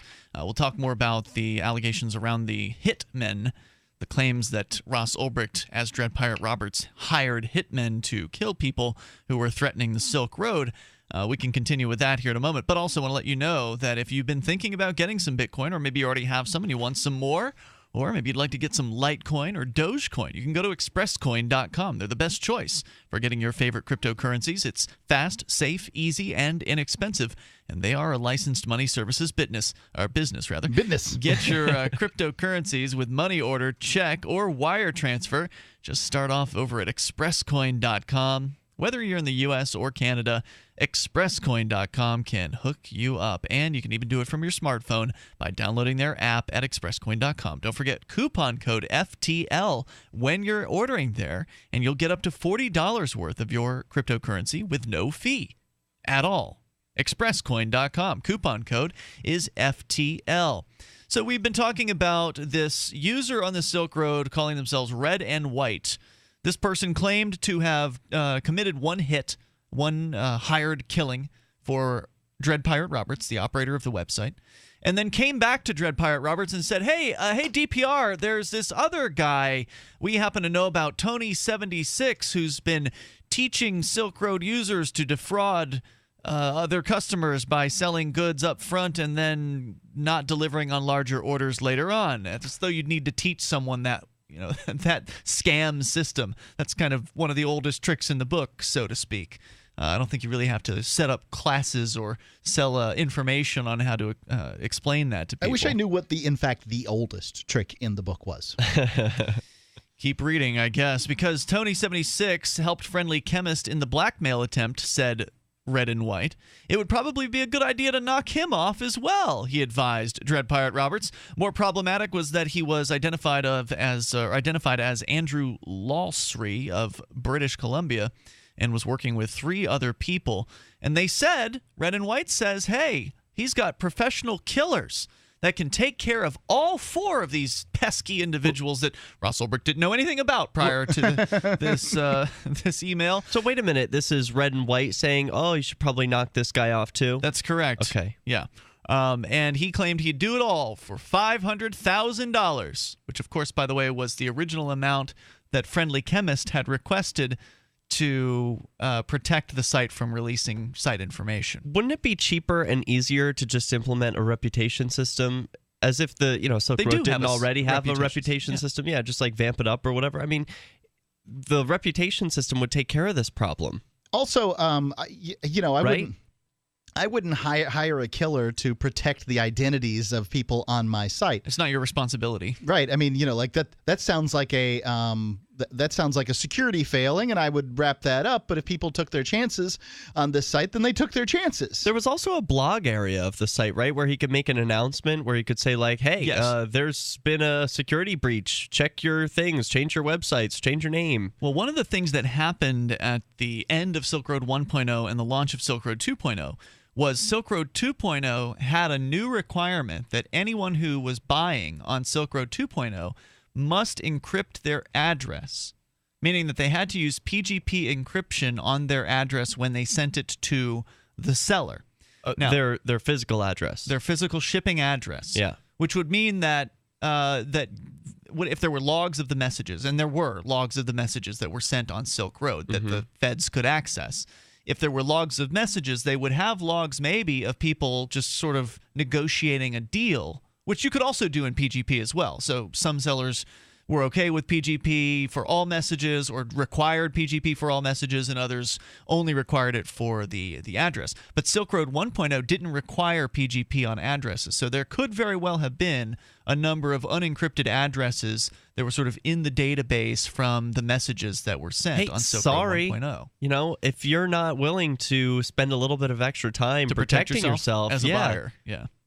So on April 18th, by the way, Dread Pirate Roberts agreed to the $500,000.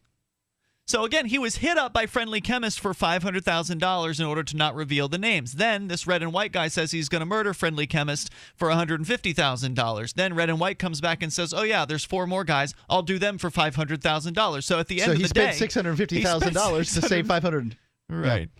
Ay. If you believe the claims of the feds. On April 18th, Red and White through the chat wrote, quote, "My crew did their job," unquote, and that they recovered a thumb drive with a file called blackmail.txt, collecting the names and addresses of thousands of individuals. Wait, what was the text file called? Blackmail.txt. Are you kidding me? It's ridiculous. This is just getting... It's absurd. More and more unbelievable. Containing... Who uses text files? No, it's not the text file thing that's unbelievable. It's what they named it. Are you kidding me? And also, look, I mean, I know these are the Hells Angels, and I'm sure they have a tech division or whatever, right? But the idea is, well, that's what they're claiming. I don't know if I believe that. I think they just ride around on motorcycles. I don't even think they even do anything. I'm pretty sure you're wrong about that. Well, anyway, the thing that seems really ridiculous is that they went and they allegedly bumped off these other 4 guys, and then they just so happen to come back and say, yeah, we just so happen to find on this flash drive the file of all the names they were supposedly going to release.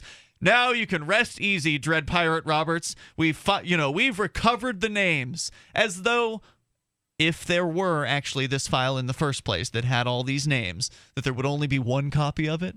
And that they, just so happen to find it. When they're murdering these people, they're poking around, looking through all the flash drives in the house, too? It just doesn't... I don't know anything about killing people. I'm not a hitman, so I can't really say I know for sure how a hitman would do this kind of work. But wouldn't you think if you were going to kill some people that you'd want to kind of be in and out in as quick of a manner as possible, and maybe not, poke around through whatever digital information they might have there, or to go around and try to find all the flash drives in the house to take them with you so you can look later on? One thing I do know is if I got $125,000 for killing myself, I could do a really good job. I could hire a really good makeup artist for that picture. For sure. In addition to the details surrounding the putative murders for hire, Shaw also offered a Shaw's the agent on the stand today, offered a detailed breakdown of how much money Silk Road made based on a database of all transactions found on the web servers allegedly by the FBI. The database covers the entire time span of Silk Road operations from February 2011 to October 2nd, 2013. Tallying the figures, Shaw said that Silk Road conducted approximately 1.5 million transactions involving 9.81 million bitcoins, worth over $213 million at the time they changed hands. Geez, 9.8 million bitcoins? That's Road. Like, at the time, that was almost all the bitcoins, if that makes sense to you. From 2011 to 2013? Well, really? How many bitcoins do you think there are now? Like, there were 13 million? Right, there were only like 11 million in circulation at the time, right? Well, that doesn't mean that every one of them was used. That could mean that 9 of those, or that half of those bitcoins passed through twice. It could absolutely mean that, but it likely means that every Bitcoin that is in existence has already passed through the hands of one of these online Bitcoin exchanges. It could mean that. Well, but there's it may not. There are some Bitcoins that were minted back when they were doing the 50 Bitcoin per 10-minute minting things that have sat in accounts the whole time. So those might be Satoshi Nakamoto's. Well, yeah. Also, remember what is it? Something like 60% of the bitcoins ever mined have never been spent. So a lot of these have been circulating around the Silk Road multiple times, as dollars typically do in an economy. Yeah, Silk Road made 642,000 bitcoins in commission, worth approximately $13 million off of those transactions. More to come on the Ross Ulbricht case that continued today in Manhattan, 855 450 free. Do you believe the story of these alleged murders for hire? It just sounds so flimsy. It's Free Talk Live. And now from the Cato Institute, the Cato Constitution Minute. One of the most remarkable innovations of the Constitution is balances and checks limiting federal power. The president checks Congress by vetoing bills. Congress checks the president by controlling how money is spent. The courts check both Congress and the president, who in turn exert controls over the courts. Our founders did this in the belief that should a single person or group hold too much government power, that power could be abused. That government should be balanced and divided in a way that each branch has the power and duty to restrain the others. Thus, even before the Bill of Rights, the Constitution created a system of barriers that would prevent encroachments on individual rights. As Thomas Jefferson wrote, an elective despotism was not the government we fought for. To learn more, visit the Cato Institute online at cato.org.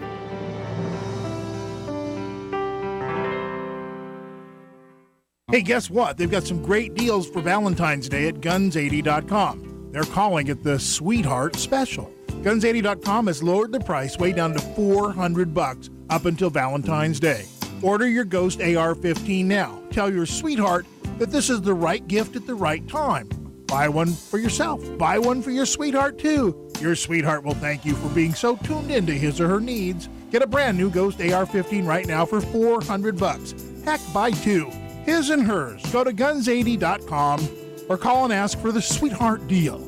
Love is in the air at guns80.com. Call now, 844-2GUNS80. That's 844-248-6780. It's a sweetheart of a deal. Actually, it's a steal at $400. So call guns80.com at 844-2GUNS80. But hurry, supplies are limited. Call 844-2GUNS80 or get your Ghost AR-15 today at guns80.com on the web. Since time began, tyrants have taken aim at personal liberties.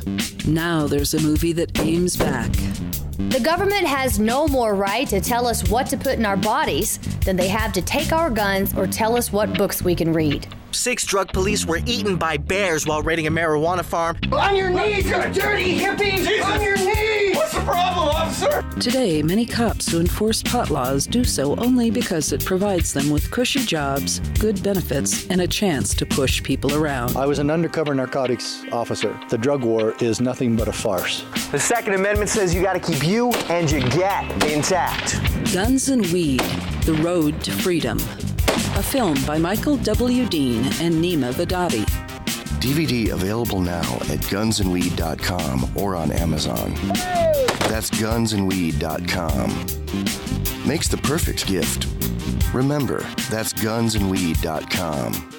The 3 most important things you can do for Free Talk Live are: 1, share 1 episode a week on Facebook or in some other social networking site. 2, buy the things you buy online through shop.freetalklive.com. 3, give $5 a month to the AMP program. It's my firm belief that Free Talk Live's AMP program is the best use of your charitable dollar among liberty-oriented organizations. Support all the organizations you love, but make sure you give $5 a month to AMP at amp.freetalklive.com.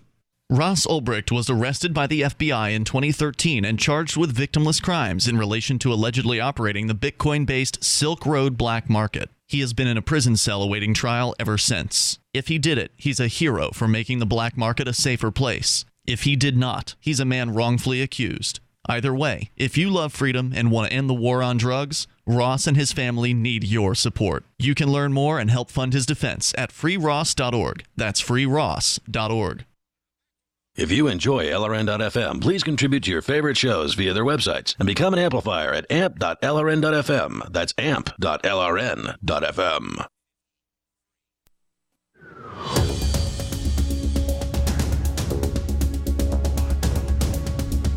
This is Free Talk Live. You can dial in toll-free here at 855-450-FREE. Silk Road trial continues tomorrow. The defense is putting on their case, which unfortunately isn't really much of a case thus far. Now, we haven't been in the courtroom, so we have to go on what other people are reporting, and we've been sharing with you the Wall Street Journal, PCWorld.com, talking about the alleged hits that Ross Ulbricht supposedly issued.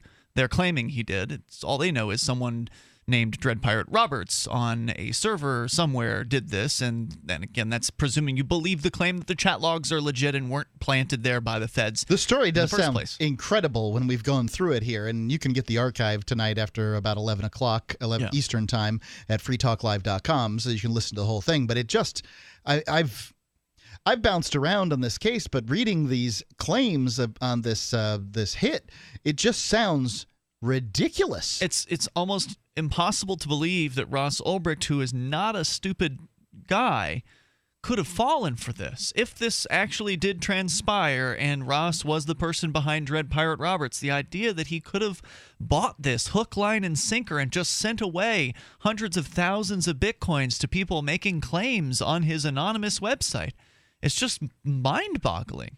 Wouldn't it be the defense's job to poke holes in these arguments during cross-examination, and that is over now?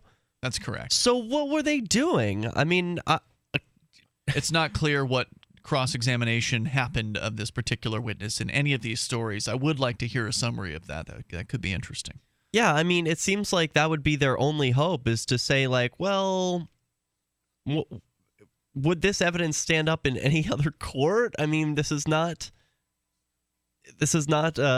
verifiable in any sort of way. You're just saying, take our word for it. Like, for example, the picture that they said was on the laptop but got deleted. Yep. Okay, well, take in a forensics expert and show us where on the hard drive that got deleted, because you can still see evidence of those things. Yeah, there should be quite a bit of evidence on a hard drive. But they're just saying, take our word. So here's a related story posted over at computerworld.com. Now, this one I had in my show prep from last week. It was Wednesday when this was written. So this was some detail from the case that we just didn't get out. There's been a lot that's come out on this case, and obviously we've only had time to talk about some of it. But apparently these weren't the only people who had extorted money from Dread Pirate Roberts. There's more on that. Job Jackson reporting at computerworld.com. When operating outside the law, you can't rely on the police to protect your illegal enterprise from other criminals. The Silk Road Marketplace founders likely learned this lesson in 2012 and 2013 after paying thousands of dollars to cyber extortionists who threatened to expose serious site vulnerabilities or hit it with denial of service attacks. Now that makes more sense to me, is paying off hackers. I mean, that gets done all the time. I had a sad situation with somebody got a hold of me, wanted to buy some Bitcoin because they were, they had one of these extortware. Is that what they're called? Ransomware. Yeah. Ransomware is what it's called. Right. They got one of these ransomware things from I don't know what, and they needed some Bitcoin to pay them off. I felt bad for the person, but I guess the only thing I could really do was sell them some Bitcoin. Mm-hmm. I didn't have any advice other than you shouldn't deal with terrorists, but of course that shuts their computer down forever.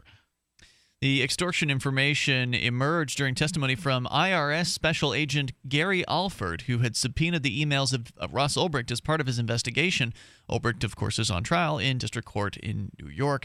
According to prosecutors, Silk Road facilitated the exchange of $1.2 billion in illegal goods, mostly drugs, and generated $80 million in commissions for the operators, although they said $13 million in the other article. Anyway, on at least 2 separate occasions, Silk Road operators paid malicious hackers ransoms in exchange for keeping the site up and secure. During his testimony, Alford showed an email received by Silk Road in November of 2012 claiming to have found a serious vulnerability in the site's software. The email from an anonymous sender asked for $5,000 in exchange for not exposing the flaw, or $15,000 to offer full details on how the flaw operated and how it could be exploited. A spreadsheet found on the computer Ulbricht was using at the time of his arrest suggested that $15,000 was paid out shortly after the email was received. An entry for a debit of that amount was annotated with the phrase, quote, "pay off hacker," unquote. Chat log files between Silk Road admin Dread Pirate Roberts, who prosecutors claim is Ulbricht, and another administrator of the site also indicate the extortion fee was paid. The fellow administrator consoled Dread Pirate Roberts by writing, quote, "You're still way richer than he is," unquote. No, hey, I'm sorry, but a spreadsheet and some IRS agents say so is not evidence when you're dealing with Bitcoin. Bitcoin is a universal ledger, so every transaction that ever has happened is still recorded somewhere. So if the government's going to prove that this transaction actually took place, they need to point to it on the blockchain. Which I haven't read that they've actually done that. Maybe they have, and that just hasn't been reported. But I agree with you, Derek J. They could show some real evidence if it actually existed. In April 2013, Silk Road was subjected to another shakedown. But at least this is plausible.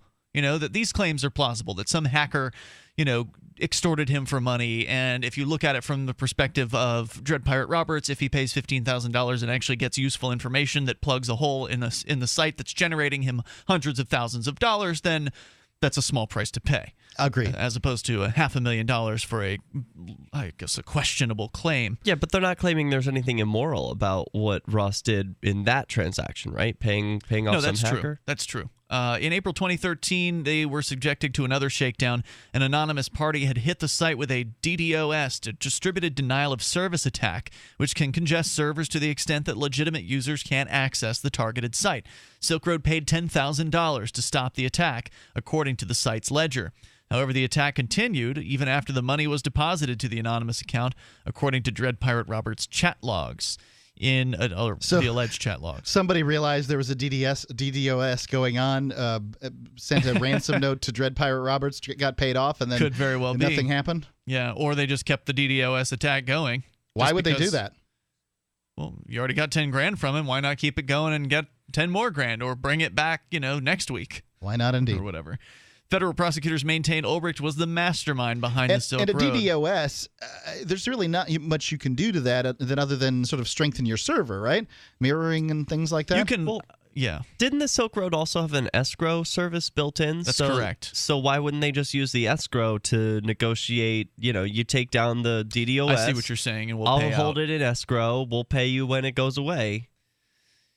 They could, I suppose. That would mean the attacker would have to trust them to do that. Of course, he could always bring the attack back, I suppose. Yeah. Well, anyway, the Silk Road paid the $10,000 in that particular case, allegedly, according to the ledger that they found, or they claim they found. In addition to drugs, though, Silk Road also sold hacking tools. And this is a part of the site that really hasn't gotten much attention in the news media, the coverage here. So it's actually the first mention of any evidence that they presented about the whole hacking thing. Because if you look at the charges Ulbricht is facing, there's a count of conspiracy to distribute drugs, there's a count of conspiracy to hack, and there's a count of conspiracy to money launder. So this is the conspiracy to hacking part of the case that, again, hasn't really gotten much discussion. The Gary Alford guy, the agent, claimed that he was able to purchase a hacking pack from the Silk Road that included 115 hacking tools and programs from the site. When the pack was purchased, the vendor emailed a list of links the buyer could follow to download the programs, including some that supposedly offered the ability to remotely take control of a website. Now, wait, it should be pointed out that hacking, while it sounds bad, is not inherently malicious. It could be used for good. It could and be. In fact, the government hires hackers all the time. Also, some of the people for good reasons that have been convicted of hacking have been convicted of some of the most ludicrously lame things out there, like copying and pasting a web address and stuff like that. So that's pretty much that particular story. The details on there were other shakedowns. I just thought it was kind of important to get that information out. Plus, they did claim to have purchased hacking tools, and that's what they're going to say. Is they're saying that because Ulbricht ran the site, then we know he created the site, and we know he ran it for a short period of time. So what they're going to say is because Ulbricht, he has admitted, ladies and gentlemen of the jury, this man has admitted in opening statements to having created this website, and from day number one, it had hacking tools as a category here. He knew that he was selling that. Well, he may not have been selling them, but he knew that people were using his website to sell hacking tools, and therefore you should find him guilty of conspiracy to commit hacking. Okay, so let me ask you this, Ian. You've read this article. Where do you come down on this? On what? Dread Pirate Roberts, did he do the Hitman thing or not? I don't believe it. No? It does seem very, very ludicrous. It sounds like they're mixing in legitimate shakedowns with their illegitimate Fed-style shakedown, which was created by them. So they're saying like, well, look, here's a mixed bag of things where Ross Ulbricht or DPR caved to people who were trying to blackmail him. And here's this murder for hire charge also. Yeah, it looks like they're just trying to sully him in many ways. All right, there's more coming up here. 8:55, 450 free, the Satoshi Roundtable. Derek J's got the inside scoop on what's happening there. And, of course, as we learn more about the Ross Ulbricht trial, I think we've done a pretty good job bringing you up to speed here tonight. We will continue to keep you in the loop. And our toll-free number is 855 450 free. There's more coming up. Hour 3's on the way. It's Free Talk Live. DVD, books, music, instruments, periodicals, computers, software, electronics, photo, cell phones, office products, home and garden, bed and bath, furniture, kitchen, pet supplies, automotive, hardware, apparel, shoes, jewelry, grocery, healthcare, sports and outdoors, toys, games, used, and more. It's a department store at your fingertips. Shop.freetalklive.com. Get all your shopping done, get a great deal, and a portion of your purchase goes to benefit Free Talk Live when you enter Amazon via shop.freetalklive.com.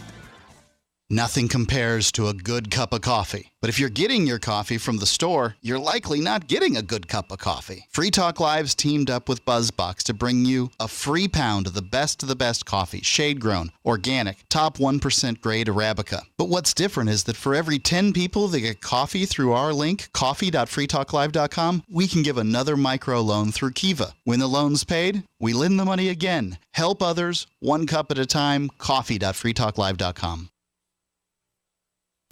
I love My Magic Mud. I drink a lot of coffee. I had stains on my teeth. Then I found My Magic Mud, and I was told it would remove stains. So I paid attention when I brushed the first time. My Magic Mud is black tooth powder, and the difference it made in my teeth in one application was noticeable. With 4, my teeth were as white as you normal folks out there. Please go to mymagicmud.com and buy a jar. There's 150 applications for $25. You can use Bitcoin, mymagicmud.com.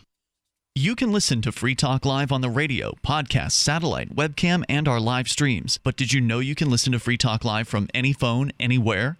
Add this number to your phone, 213-493-0308. It's a long-distance call, so make sure you're familiar with your phone's calling plan. The listen lines are airing the latest episode of Free Talk Live 24 hours a day, including our live shows. Call 213-493-0308. That's 213-493-0308. You're listening to the live edition of Free Talk Live. Hour number 3 is next after the news here on the Liberty Radio Network at LRN.FM. This is the Liberty Beat, your daily source for Liberty news and activist updates, online at thelibertybeat.com. I'm Brian Hagan with your Liberty Beat for Friday, January 30th, 2015. Gold is trading at $1,258, silver $16.94, and Bitcoin's trading around $243.35. Today's Bitcoin price brought to you by ExpressCoin, the fastest, most reliable way to buy Bitcoin. Buy Bitcoin today at expresscoin.com. Your job, your home, your car, your money. All these things provide you with a sense of security. But what about your family security? What have you done to prepare if all of these things were suddenly gone? eFoods Direct has the food security you need for every emergency. eFoods Direct is food security. Go to efoodsdirect.com/LibertyBeat or call 800-620-5520 and mention Liberty Beat for 50% off their food preparation planning packs. In the news. Arrest Henry Kissinger for war crimes! Arrest Henry Kissinger for war! While appearing before the Senate Armed Forces Committee, former Secretary of State Henry Kissinger was confronted by protesters calling for his arrest.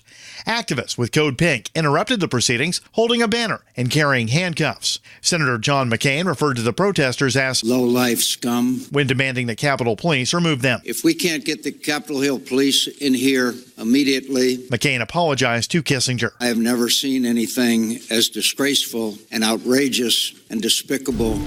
Ross Ulbricht trial, day 9. As the jury heard testimony from former FBI agent Il-Wan Yum, who testified about the role he played in seizing and analyzing Silk Road servers and Bitcoin. Also of significance yesterday, the government began the story of a Silk Road vendor who threatened to release the names of thousands of user identities if Dread Pirate Roberts would not pay him $700,000. It was this threat that would lead Dread Pirate Roberts, as shown to the jury on TorChat, to tell a member of Hells Angels Canada that he wanted to see his blackmailer executed. As the tension rose, the day's proceedings came to an end, just before the government laid out the details of the alleged murder-for-hire arrangement. It was apparent that the prosecution was raising that evidence just before they rested their case. The Liberty Beat's John Bush, covering the trial in New York, says that judging by the faces of the jurors, that aspect of the case may have an impact on their decisions. The Liberty Beat's continuing trial coverage continues next week. See thelibertybeat.com for details on how you can help keep that coverage happening.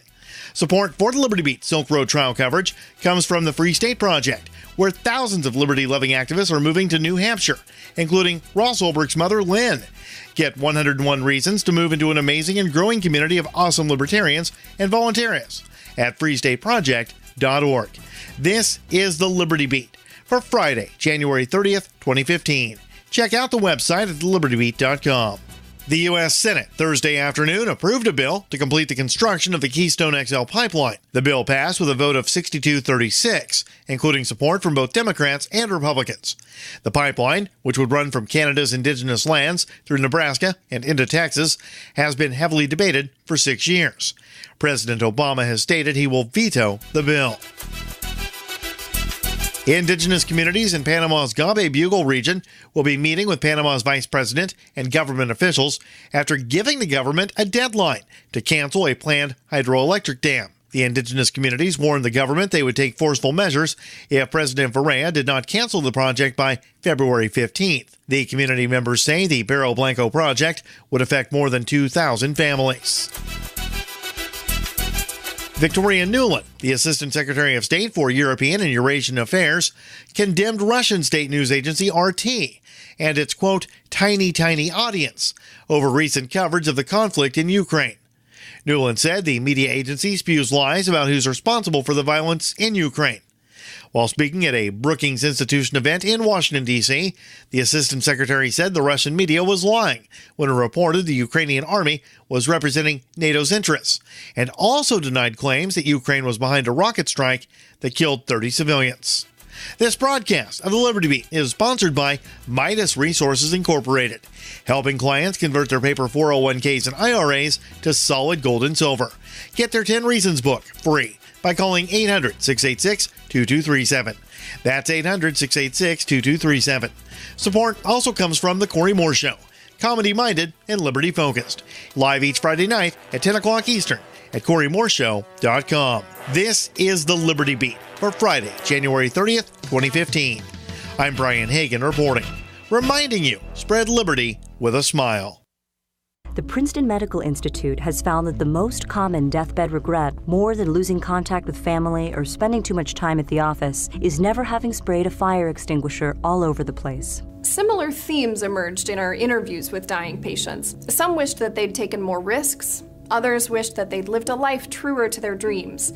But almost every single person surveyed, regardless of their age or circumstance, said that their most significant regret was never having grabbed a fire extinguisher off a wall and blasted it around a room until it ran out of foam. I've lived a good life. I was a nurse for 32 years. I have 3 beautiful children, but I've never smashed my elbow into a glass case, grabbed a fire extinguisher, and gone whoosh over everything. This is the Onion News Network.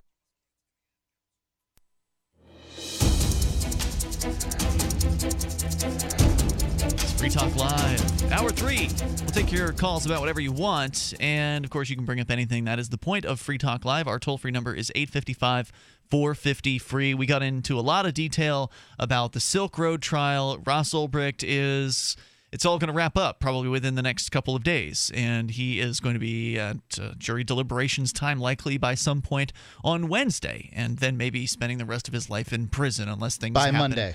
In a very miraculous manner. It's been a disappointing trial in a lot of different ways, and we'll talk more about it as the week rolls on here. I have to say there's a lot of BS on the side of the prosecution here, but with the stuff that I've seen coming out of the media, it doesn't look good. So we're going to continue. We'll take your calls, and then Derek J. is going to talk about the Satoshi Roundtable. What is it? It's something that's never happened before, and it's kind of a secretive meeting of some Bitcoin elites, for lack of a better term. But first, Dave is in New Hampshire on Free Talk Live. Hello, Dave. Yeah, yesterday we had been talking about your concern over the fact that bureaucrats were failing to show up for this thing they call the Redress Committee in New Hampshire. Yes. Yeah, this was the short-lived. It was only around for a couple years where people could go to the state capitol and complain about their experience with government agencies, and then the redress panel would listen, and then they would purportedly invite the government agents in question or the agencies in question to come and respond to the allegations, which many of them would never come and respond. Go ahead. Well, there were some where they did show up, and I was at one, and I wanted to share a little bit with you how that looked and felt. The thing that was beautiful about the Redress Committee was that it was run by basically sort of average citizens who had won election to these unpaid offices. And they had taken what had happened is in Rochester, New Hampshire, about 300 citizens had gotten together and signed a petition advocating some sort of retaliation against the Rochester government because it conducted 10 years worth of meetings, mostly without taking any minutes. Oh boy, it's bad news. Rezoning plan. So I'm sure they tried other things, but they decided to come to this new Redress Committee to take action. And I was at that hearing all the way through. And I didn't get any Ridleos of it because I was there in a different capacity. I'd been hired to be there to shoot video for somebody else, so I couldn't do my normal thing. But I could sure watch and remember what I saw. And all I saw was this slew of bureaucrats and attorneys for the city and stuff. These were terrified people.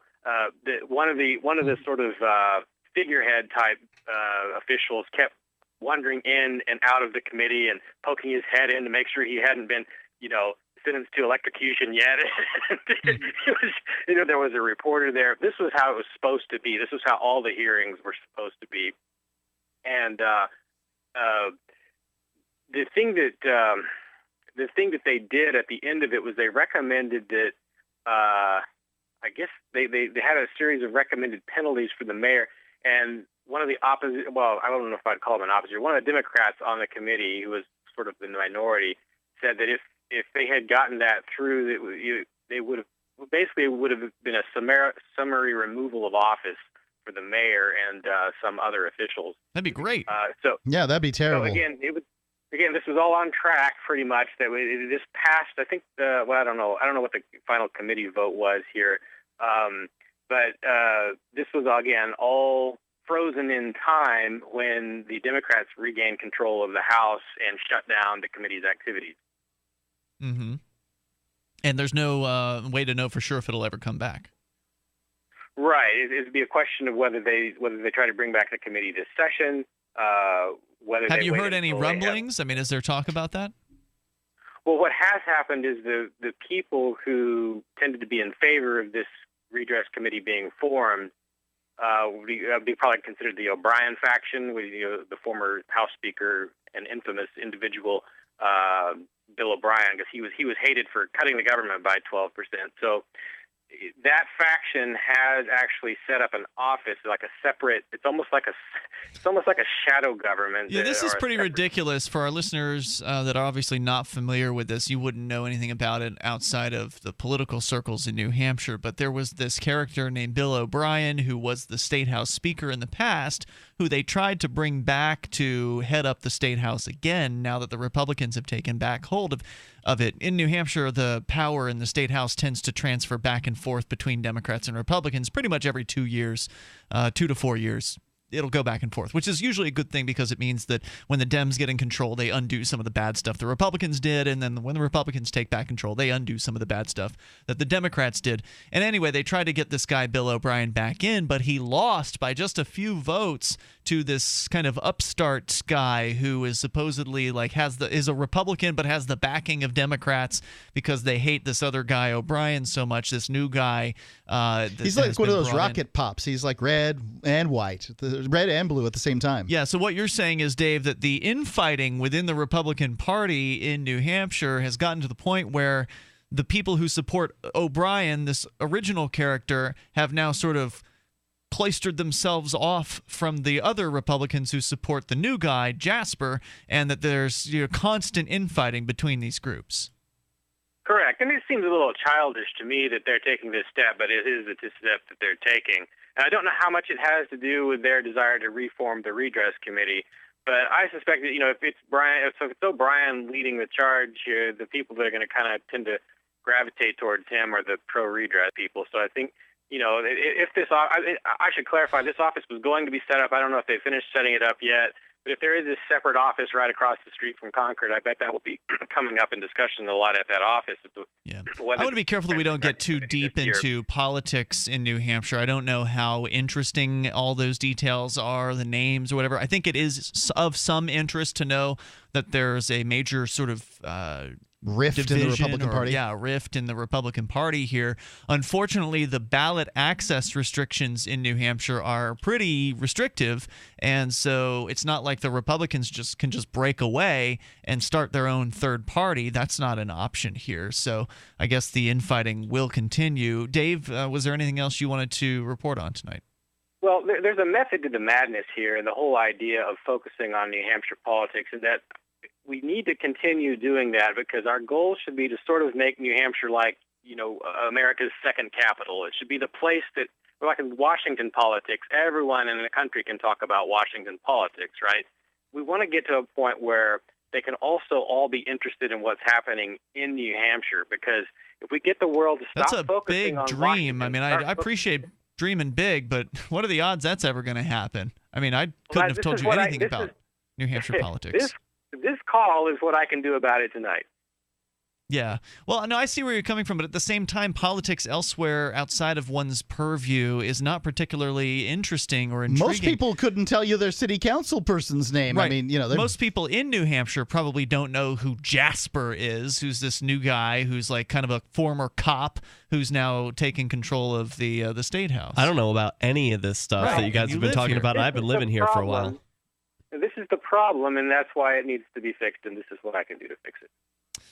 Thank you, Dave, for the call tonight. I appreciate it. I think what you should do to fix it is work on it in New Hampshire with people in the activist community. I think that's more of a useful area. Like, for instance, I wouldn't find it interesting at all if someone called in to tell me about the gubernatorial race in California, unless, of course, there was actually something interesting going on. Like, they had a porn star in there one year. That's pretty interesting that a porn star has filed for, or Jesse Ventura running for governor in Minnesota. If there's really something unique that's, never happened before, then that's kind of interesting. And I guess, the schism in the Republican Party is kind of unique.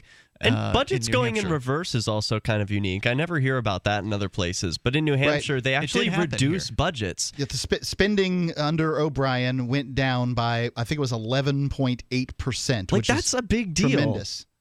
Yeah. And I don't think it's happened since then, but I don't think it hasn't happened too many places ever. That much is true. A government shrank is definitely a unique place. Dave, thanks for the call tonight. Appreciate it. Toll-free number is 855-450-FREE. If you really want to follow Dave Ridley, of course, the best way to do it is his YouTube channel at ridleyreport.com, where he frequently does commentary tracks. He'll just sort of talk over B-roll about his opinions on things. And he's very well informed, and he pays attention to a lot of this stuff. The toll-free number is 855-450-FREE. That's 855-450-3733. There's more on the way. We'll talk about Satoshi's Roundtable. It's coming up, and Derek J's got the story. Free Talk Live.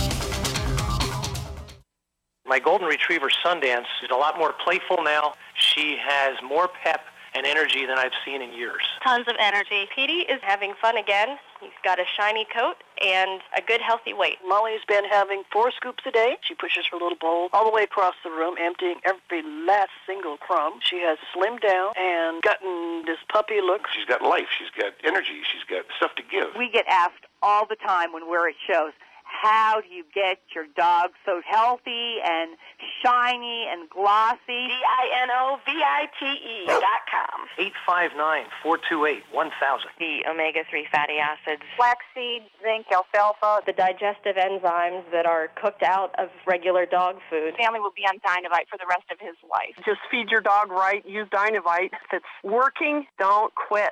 859-428-1000. 859-428-1000. DINOVITE.com. Hi, this is Mark Edge, host of Free Talk Live. We've been witnessing a meltdown of the very economic engine that powers this country. With a printing press tethered to Washington politicians, bureaucrats, and central bankers, how can we put our trust in paper money? For years, I've been buying gold and silver from Midas Resources, and you should too. Come see gold.freetalklive.com or call 877-357-9938 for a free book titled 10 Reasons to Own Gold. With Washington, D.C. delivering more debt and printed promises, common sense tells us the future of the trend is obvious. Everyone listening should visit gold.freetalklive.com or call 877-357-9938. I trust Midas Resources for my gold, silver, platinum, and you can too. Again, I want you to have this book, and it's free. It's gold.freetalklive.com or 877-357-9938. 877-357-9938. Phone records, financial and location data, Prism, Tempora, X-Keyscore, Boundless Informant.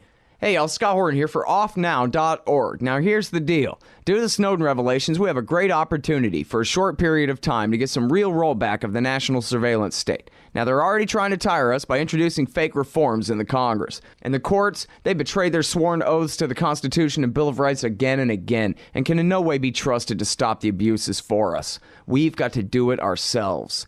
How? We nullify it at the state level. It's still not easy, but the Off Now project of the 10th Amendment Center has gotten off to a great start. I mean it. There's real reason to be optimistic here. They've gotten their model legislation introduced all over the place, in state after state. I've lost count, more than a dozen. You're always wondering, yeah, but what can we do? Here's something important, something that can work if we do the work. Get started cutting off the NSA support in your state. Go to offnow.org.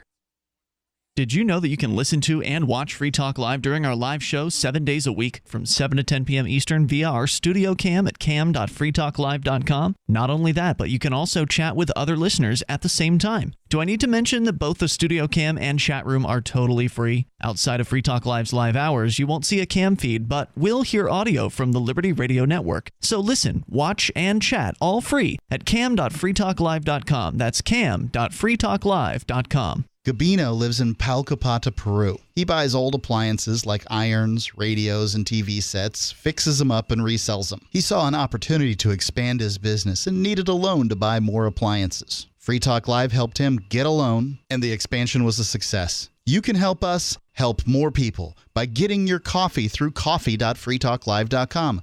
Make a difference, 1 cup at a time. Get a free pound to try out the subscription. Cancel anytime. Coffee.freetalklive.com. You can put the Liberty Radio Network on the air in your area. Visit broadcast.lrn.fm to learn how. Broadcast.lrn.fm.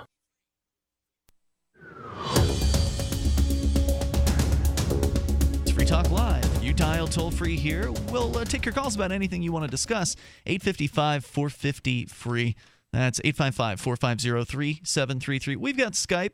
Skype username here is lrn.fm. And, of course, you can join us online at freetalklive.com, where we got free coffee waiting for you. Go to coffee.freetalklive.com. Get yourself a free pound of the best coffee. It's shade-grown, 100% organic, and top 1% grade Arabica beans. This is among the best coffee you will taste in your life. It's delicious, it's less costly than going to the shops, and it tastes significantly better than the stuff you're going to buy at, say, the grocery stores and that sort of thing. It's coffee.freetalklive.com, and with every purchase, you'll get your free pound, but it's a subscription. So every month, or you actually set the time frame, so you can set it to 2 weeks, 4 weeks, 6 weeks, 8 weeks, whatever is good for you. But every time you purchase coffee, we get a small amount of the proceeds that we're able to give back through kiva.org as microloans. And we've helped a lot of people, and we're going to help a lot more with the help of our listeners. For those of you that have continued to get your coffee through coffee.freetalklive.com, thank you so much. You're helping people, and thanks for sticking by. We are noted by the people that sort of set this up for us that we have the best retention of any of the shows that are participating. So there's a lot of big shows out there, and some of them are certainly eclipsing us with the amount of people who are buying their coffee through coffee.freetalklive.com. But none of them have the retention that we do as far as people getting their pound, getting on the subscription, and staying on it. Coffee.freetalklive.com. To the phone. William is in Madison, Wisconsin, listening on TuneIn. Hello, William. You're on Free Talk Live. Hey, how's it going, guys? What's on your mind tonight? Good. So, right to it, I'm kind of disappointed that you guys say that, thinking that big is, unrealistic or not. Who cares about the gubernatorial race of wherever? First off, factually speaking, there was national attention over the craziness that happened here in Madison, Wisconsin, however long ago it was. Yeah, was this the strike or whatever? The Scott Brown thing with the recall stuff, right? Yeah, all that madness. But of course, you could say, well, what's that about? In context, that that was national media because national media does that whole chicken dance. What happened? A bunch of people got angry about somebody trying to balance the budget, and like kids who lose their allowance, they all went on a tantrum. That's pretty much This it. was the bureaucrats, right? Protesting or whatever? What happened to the guy afterwards? After he balanced the budget, did they bounce him out? No, they lost. They lost. But they attempted to. Yeah, they attempted to. Okay. What's the point you're driving at here, William? I'm confused. So no. To back up for a second, just that's kind of anecdotal. You can go back to major events. What's going on in New Hampshire, is really, it's worthy of people's attention if they understand what to care about. Transitioning to a free society is something that Jefferson intended to do, and then he didn't put his presidency on his gravestone because he thought that the whole thing was in vain. And apparently he was right because of where we're at now. So attempting to reestablish that project is a big freaking deal. This is a global deal. This is something that everyone should know about. And when American democracy took off and the big European thinkers started talking about it, it created a ripple effect that is now seen throughout the world in the structure of modern states. So as the situation there develops, I think it's very important to think big that way and to really develop a message that is consumable by a broader audience. So yeah, right. It's fun to listen in and hear about the goings on in Keene and the goings on in Manchester, et cetera, right? To hear about the micro events going on, but what's the big story here, and how does it apply to humanity? Because frankly, it does, as it always has, and needs to be heard. And that's I think we can report on how New Hampshire's importance in bringing about more human liberty. I think we can report on that without talking about minutia going on at the State House. And, I agree. And the things that are going on in the state capitol. Because here's what Free Talk Live's role is is we're the street preachers of liberty. We don't have a sanctuary where people come and listen. We're not a podcast where people come to us. Yep. We're a radio program that's on 160 radio stations across the country. We do have a podcast. We do, but we're different than a podcast, right? Like we're not marketed as a podcast, and we're not, that's not our goal. We're trying to bring people in with the juicy tidbits and the interesting information as opposed to the minutia. There have been and there are blogs and people putting media out about what's going on in the State House, and those things should be of interest to people who are really looking into this stuff. They want to move here. I would encourage people to get involved in it. I believe that the political process here in New Hampshire is the single biggest thing you can do. Actually, for the here's ideas a great of way liberty. to do it. If I may, here's a great way to get involved. If you are outside of New Hampshire and you're somebody who's just not sure if you can get here anytime soon, but you really want to help out, and let's say you don't have money, there's the New Hampshire Liberty Alliance that actually reviews all of the legislation that is proposed on a yearly basis. There's something like 800 bills. That's a lot of reading. Anyway, what I was going to suggest is that if somebody wants to help out, they could join the New Hampshire Liberty Alliance, and you can review bills from anywhere. You can go on and read a bill and decide whether or not it's pro-freedom or not, and then mark it up in their system. And that's great, but nobody's going to do that. Okay, why not? So I did it for 2 years. I just put up an instructional video on how you or anyone could do that last week. Daryl was doing it the other day. David Crawford, another local guy here, is doing it. Look, I wasn't suggesting that everybody get involved in this, but you seem to think that us talking about political details like who's passing bills is going to be interesting. It's not.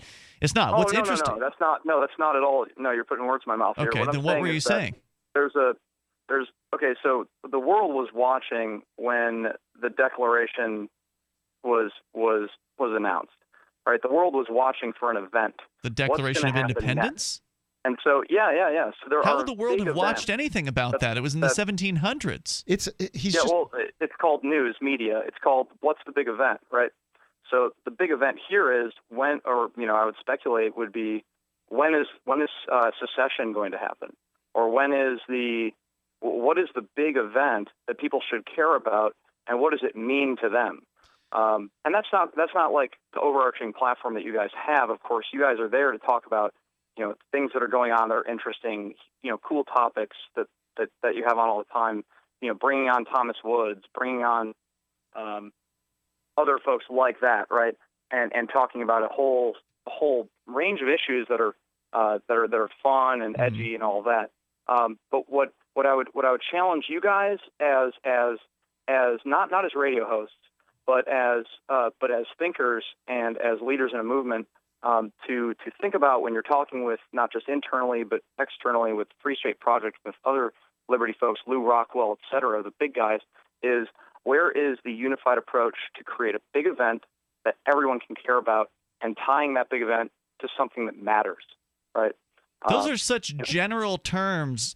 I mean, he's saying create a marketing event, and that Liberty Forum. It's coming up in just a few weeks. Small. Porkfest, the Porcupine Freedom Festival. That's coming up this summer. The best we're trying to do is hit 20,000. I don't know what you're getting at. Hang on, William. We'll bring it back here in a moment. That's a big one, getting to 20,000 signers on the Free State Project. I'm not really sure what he's getting at. It's very, very general statements he's making. I'd be happy to hear a more specific critique or suggestion. It's Free Talk Live. We've been patiently waiting while you tried to ignore us, waiting while you acted like we didn't exist, waiting for our chance to be taken seriously. The wait is over. GCN is available 24/7 at GCNlive.com. Navigate through news from your favorite hosts and download archives of past shows. Download the app on your smartphone or tablet, or visit GCNlive.com for instant access and live streaming. GCNlive.com, the future of talk radio, now at your fingertips. Do good people ever want to call an attorney just to find out if they're right or wrong? But every time you think about calling an attorney, what are you forced to think about first? Money. If you could call as often as you wanted and talk as long as you need without a bill, would you call? Worry less and live more with lsprotection.com. That's lsprotection.com, or call 855-340-SAVE. That's 855-340-7283. Results will vary from case to case. Why did you move to the Shire? I moved here to the Shire because there's other people around who take liberty just as seriously as I do. I moved to the Shire because I saw videos of people challenging authority and thought that I could get support myself. It called to me, like, do this right now. I wanted to be around people like me who got it. And once I got here, I knew there was nowhere else that I wanted to be. I've always wanted to change the world. So I moved to the Shire to join people who were actually working towards doing the same thing. The people here are awesome, loving, and positive. It was for the adventure and for the feeling of something important is happening here. And I just wanted to come to sort of be part of that. Visit ShireSociety.com to read and sign the Shire Society Declaration and learn the reasons why, if you love liberty, you should immigrate to the Shire. Plus, add yourself to the Shire map at ShireSociety.com. That's ShireSociety.com. Are you tired of your taxes funding endless occupations around the world? Antiwar.com is run by people who understand that wars abroad become wars at home, wars on our freedoms. Antiwar.com is dedicated to bringing you the latest in news, views, interviews, and reviews from the top movers and shakers in the anti-occupation movement. Antiwar.com has it all, from thorough foreign policy analysis to interviews with whistleblowers who used to run the military-industrial complex. Anti-war, pro-free market. That's antiwar.com. The three most important things you can do for Free Talk Live are: 1. Share one episode a week on Facebook or in some other social networking site. 2. Buy the things you buy online through shop.freetalklive.com. 3. Give $5 a month to the AMP program. You likely buy all kinds of things online. Amazon is the largest online retailer. You can get what you need at the same prices with free Super Saver shipping by going to shop.freetalklive.com. Please do your online shopping at shop.freetalklive.com. So the protection of life, liberty, and property is what the Free State Project is all about. But it's an effort to move 20,000 people who understand. It's about demonstrating to the entire country that, yeah, we can have a free market, a truly free market. Making it just a freer, great place to live. It's the world's largest voluntarist libertarian community, and it's only getting bigger. That's amazing, to be able to move to a place where other people passionately believe in being free and independent. What the Free State Project is managing to do, though, is to put their money where their mouth is. It's physically getting up across the country and saying, let's go someplace and let's demonstrate the power of these ideas. There's a lot of kind of philosophy that surrounds liberty. There's a lot of thinking about it and talking about it. But here in New Hampshire, people are doing it. 101 Reasons Liberty Lives in New Hampshire, a documentary by Free State Project Early Movers. Watch it free at 101reasonsfilm.com. 101reasonsfilm.com. You can connect with the Liberty Radio Network via our Facebook page at facebook.lrn.fm. That's facebook.lrn.fm. This is Free Talk Live. You can dial in toll-free here at 855-450-FREE. That's 855-450-3733. Coming up, the Satoshi Roundtable, a Bitcoin event where only the elite of the Bitcoin world are invited. And we'll explain more about that here in a little bit. Our toll-free number, 855-450-FREE. And don't forget, Skype in at username LRN.FM.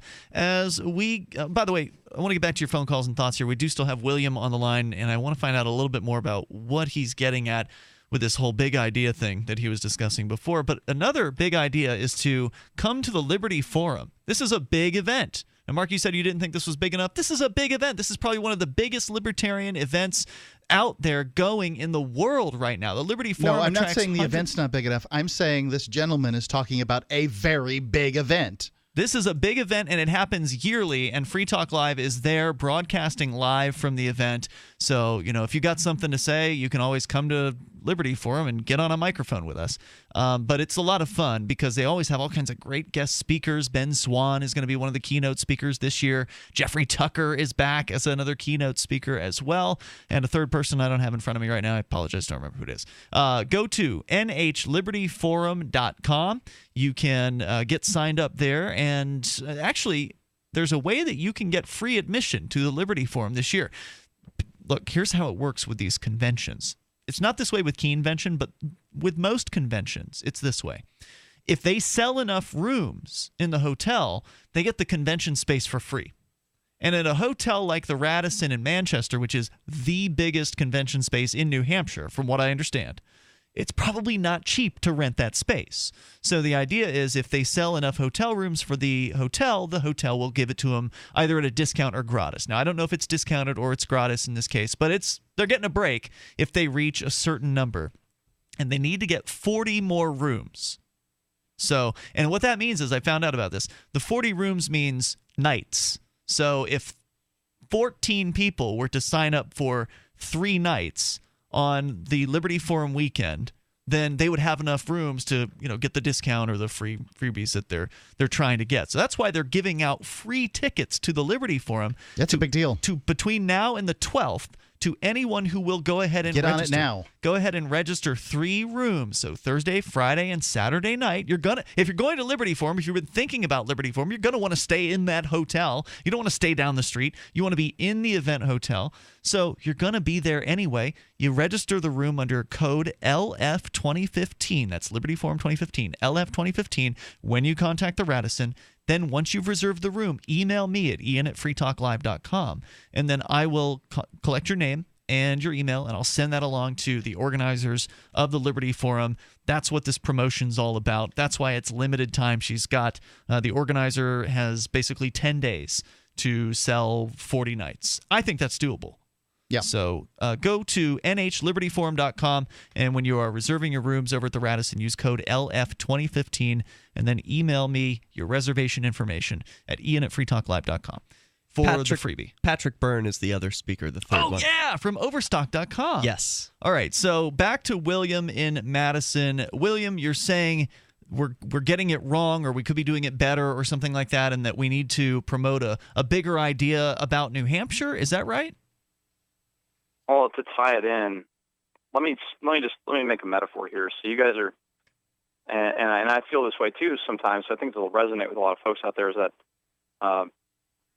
you're in the woods, and it's a good woods. It's a place. You got a lot of people like minds, but like anyone who's in the woods, there's a lot of details there, right? And so you're talking about those details, and developing this tribe, and it's growing and all of that. But no matter how loud you shout about what's going on right then and there, no one in the world can hear you because they're not part of that tribe yet, right? They don't even speak your language. So you got to get everybody together.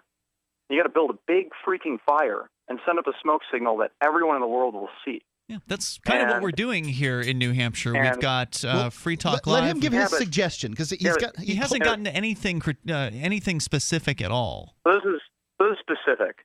Is something that people will resonate with is going to be something that actually matters to their daily lives. Like what? Right? But people are different. There's always something different that matters to people. Like secession, right? Okay. There were all sorts of little rebellions going on in the United States. I'm sorry, secession is not a realistic anything. There are secession groups all over the United States. There's a Vermont secession group. There's an Alaskan secession group. I support There's Hawaii. I do too. I have created with Darryl Perry the New Hampshire Liberty Party, and we do have that. And there's also the Foundation for New Hampshire Independence that was started by Free State Project participants. What I'd like to know is, why are you in Wisconsin if you have all these great ideas? Why don't you come to New Hampshire and put them into effect? Because I have a business here, and I need to get it to a point of stability before I can move out there. Okay, so you are planning to come out here. Real. Okay, that's good. Oh, hell yeah. Well, so, we're doing what you're talking about, but in a general sense, right? There's people who are we already have created the most effective and exciting liberty movement out there. There are more libertarians, voluntarists, and anarchists. I just like to kind of respond to what you're saying. Yeah. There's more libertarians, anarchists, and voluntarists here in New Hampshire working towards freedom than anywhere else in the world. And we've got different ways to promote that. Free Talk Live is one. Derek J., you're launching Flaming Freedom this week. You've got several other shows that you do. We've got some shows in Manchester that are out there, and all of these people are reaching different audiences. There's different people who are being touched, and different messages resonate with different people. You're not going to find one issue that really gathers a supermajority of people. Have to. Okay, well, good luck with that, and we look forward to you coming here and showing us how to do it. Thank you, William, for the call tonight. What do you want? I mean, what else do you want from us? Well, I think that we're saying doing different the things. best we can We're here. saying different things. William's got a very big picture look at things, and you got to have big picture people. Great. I've looking done at stuff. secession outreach. Yes, I know you have. I will do more. Right. What you're hearing, on the other hand, is what you're hearing, and what William's not trying to say is that you're not doing well enough. You need to do more. You need to do better. And you, nearly every waking moment of your day, and mine too, are spent doing liberty-oriented stuff in order to make the world a freer, better place, right? And William doesn't see your day, and he doesn't understand that what he says sort of activates you in that way, because you are doing all the things that one can do. Well, there's always more that one can do. I would question. I don't. There's different things that one can do, but there's not more things that one can do. I would question his, belief that somehow secession is going to bring the world together. You pop this idea of secession out here to the average New Hampshireite, and they don't always, Actually, get I've had it right a lot on. of good response to my secession outreach. here in Usually, New you Hampshire. say the term independence. Yep, that's true. And what it doesn't mean is what you don't make clear to people when you use the term independence, because you could be independent without having seceded, right? Like that world could be created. Is hey, let's tell Washington to go to hell and go ahead and secede. You don't say that to people because that's a really bad message. It's not a message that works. What you say is that New Hampshire needs to be more independent. No, I say they should declare independence, and then if asked further, I will specify from the United States. And the documents that we have are very, very clear on that. They don't use the word secession necessarily, but people get it, and they smile, and they like it, and there's been a lot of positive response to it. Mark, you haven't done this outreach, so I'd like you to not really comment on doing it. Yeah, really what know I'm telling you is about. I have certainly talked to people about secession, and I've heard all of the complaints about it, and I can tell you it is nearly undoable. There are so many ties between New Hampshire and the United States. If New Hampshire decides to secede from the United States on sort of a non-amicable situation, they're going to be blockaded. They're going to have a hell of a time. They're not blockading Canada and Mexico. Well, when I think about secession, I think about it on the individual level. It would be cool if New Hampshire representatives in the state house said, we're seceding and it's official and we're going to have signed documents and seals of approval. But what I really imagine is individuals saying, I'm going to grow a garden. I'm going to trade with my neighbors. I'm going to declare personal independence and stop relying on the federal government, stop paying federal taxes. We should encourage people to do those. It's on the individual level. But this is all on the individual level. All of the activism, we can't get the activists in a room together, even though a lot of them will be at the Liberty Forum, and we can't get them all to agree on what's the best strategy to approach liberty in our lifetime. So if you think secession's exciting, get up here to New Hampshire as soon as possible and help us make it happen. 855-450-FREE. Go to freestateproject.org. There's more Free Talk Live coming up. Here's a good idea. When you have a legal matter like creating your will or legally setting up a business with a corporation or LLC, you don't necessarily need a law firm. Use LegalZoom.com. At LegalZoom.com, you answer straightforward questions online, and they take care of the rest. They even review your answers for common mistakes and guarantee your satisfaction. Free Talk Live listeners, you'll get 10% off your order by typing in FTL in the referral box at purchase. Don't procrastinate with these important legal documents. LegalZoom.com. Khalid lives in Gaza. He makes his living as a taxi driver. The engine in his old beater blew up. Now, he makes good money driving people in his cab, but he couldn't afford the $1,300 for a new engine. Free Talk Live helped him get a loan for the engine, and he's back on the road. You can help us help more people by getting your coffee through coffee.freetalklive.com. Make a difference, one cup at a time. Get a free pound to try out the subscription. Cancel anytime. Coffee.freetalklive.com.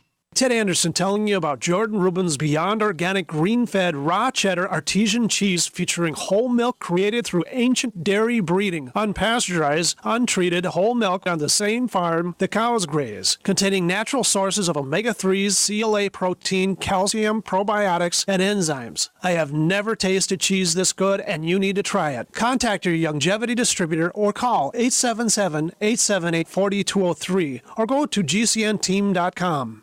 Hi, this is Ted Anderson. Have you ever wondered why banks, stockbrokers, investment advisors won't talk about gold IRAs? They've been available since 1986, yet the financial industry won't recognize the value of gold for your retirement. Gold has outperformed paper investments, yet no word about IRAs. If you would like to have gold for your retirement, call 800-686-2237. Don't get left behind by rising inflation and low returns. Call 800-686-2237. Secure your future and call 1-800-686-2237. If you're looking for work, you know the math. There are many more applicants than openings, so you need to stand out, not blend into the blah, blah, blah your interviewer is hearing from your competition. Here's a tip. In your interview, you will be judged more by the questions you ask than the answers you give. Yes, do anticipate the obvious job interview questions and prepare concise, insightful, glass-half-full sounding responses. And you should interview your interviewer. Seem genuinely curious about what will help get results.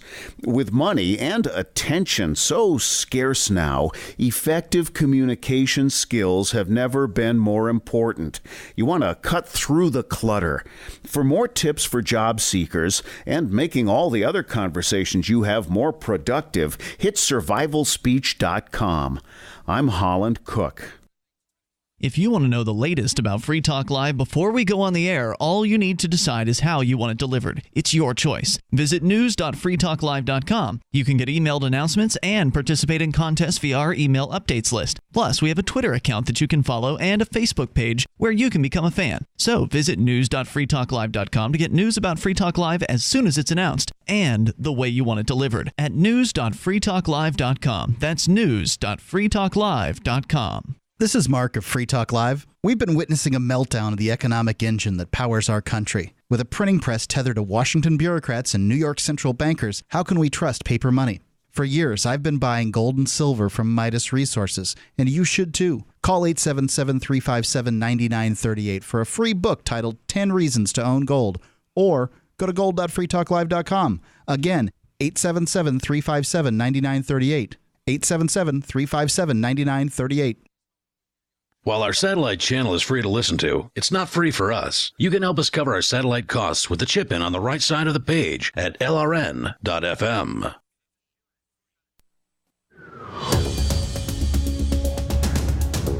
Free Talk Live, moments remain here, but enough time for you if you dial now toll-free at 855-450-FREE. That's 855-450-3733, and Skype in a username LRN.FM. With you tonight, it's Ian here. Derek J. And Mark. Derek's website is derekj.me. Don't miss it. There's always something fresh being put up there throughout the week at various different points, it seems. In fact, you've got court tomorrow morning, Derek J. Oh, yeah, there's going to be video of that. I'm going to be remaining silent when the judge asks me how I plead, and we're going to see how that goes. New tactic. I'm going to try all different kinds of things because I've got like 3 parking tickets coming up in like one each month. So this one, I'm going to be silent. Let's see what he does. You know that Ian has already tried that, right? I know. He's going to put in a plea of not guilty, but let's see how angry he gets. Yeah, I mean, this is fun. What a great idea. It's fun. It's fun to experiment with this system, and that's essentially what you've been doing is you've been getting parking tickets on a fairly often regular basis. When I go to court, I don't put a dime in the meter, and then when I come out of court, I've got another ticket. So we'll keep you in the loop. Go to derekj.me to follow along with the fun there. As we go to your calls and thoughts, Stephen is on the line. Stephen, you're on Free Talk Live via Skype. Hey, you guys recently mentioned a way for individuals who don't live in New Hampshire to review potential legislation within New Hampshire. Yes. Kind of like remotely. And I'm so sorry, but I missed exactly how one would be able to volunteer to do that. Sure, it's easy. You can go to nhliberty.org. That is the website for the New Hampshire Liberty Alliance, which is a one-of-a-kind organization that doesn't exist in any other state. It was partially created by Free State Project participants. And what they do is they review legislation. They review all of it if possible, the hundreds of bills that have been proposed by both the Senate and the House in New Hampshire. They review that legislation as either pro-freedom, as sort of middle, not really any one way or another, or anti-liberty. And one reviewer can review as many bills as one feels like reviewing. You can even re-review bills that have already been reviewed. Back when it started, they have different committees that put their bills out. I reviewed, for the first 2 years, I reviewed every bill that came out of Labor. Wow. The Labor Committee.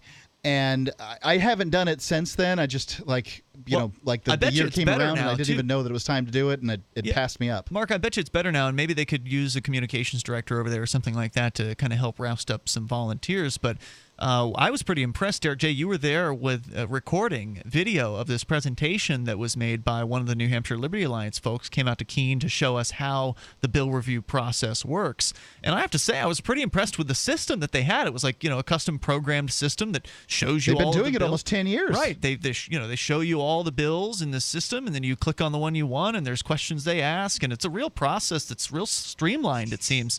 I was impressed with it. And so you go and join the New Hampshire Liberty Alliance at nhliberty.org.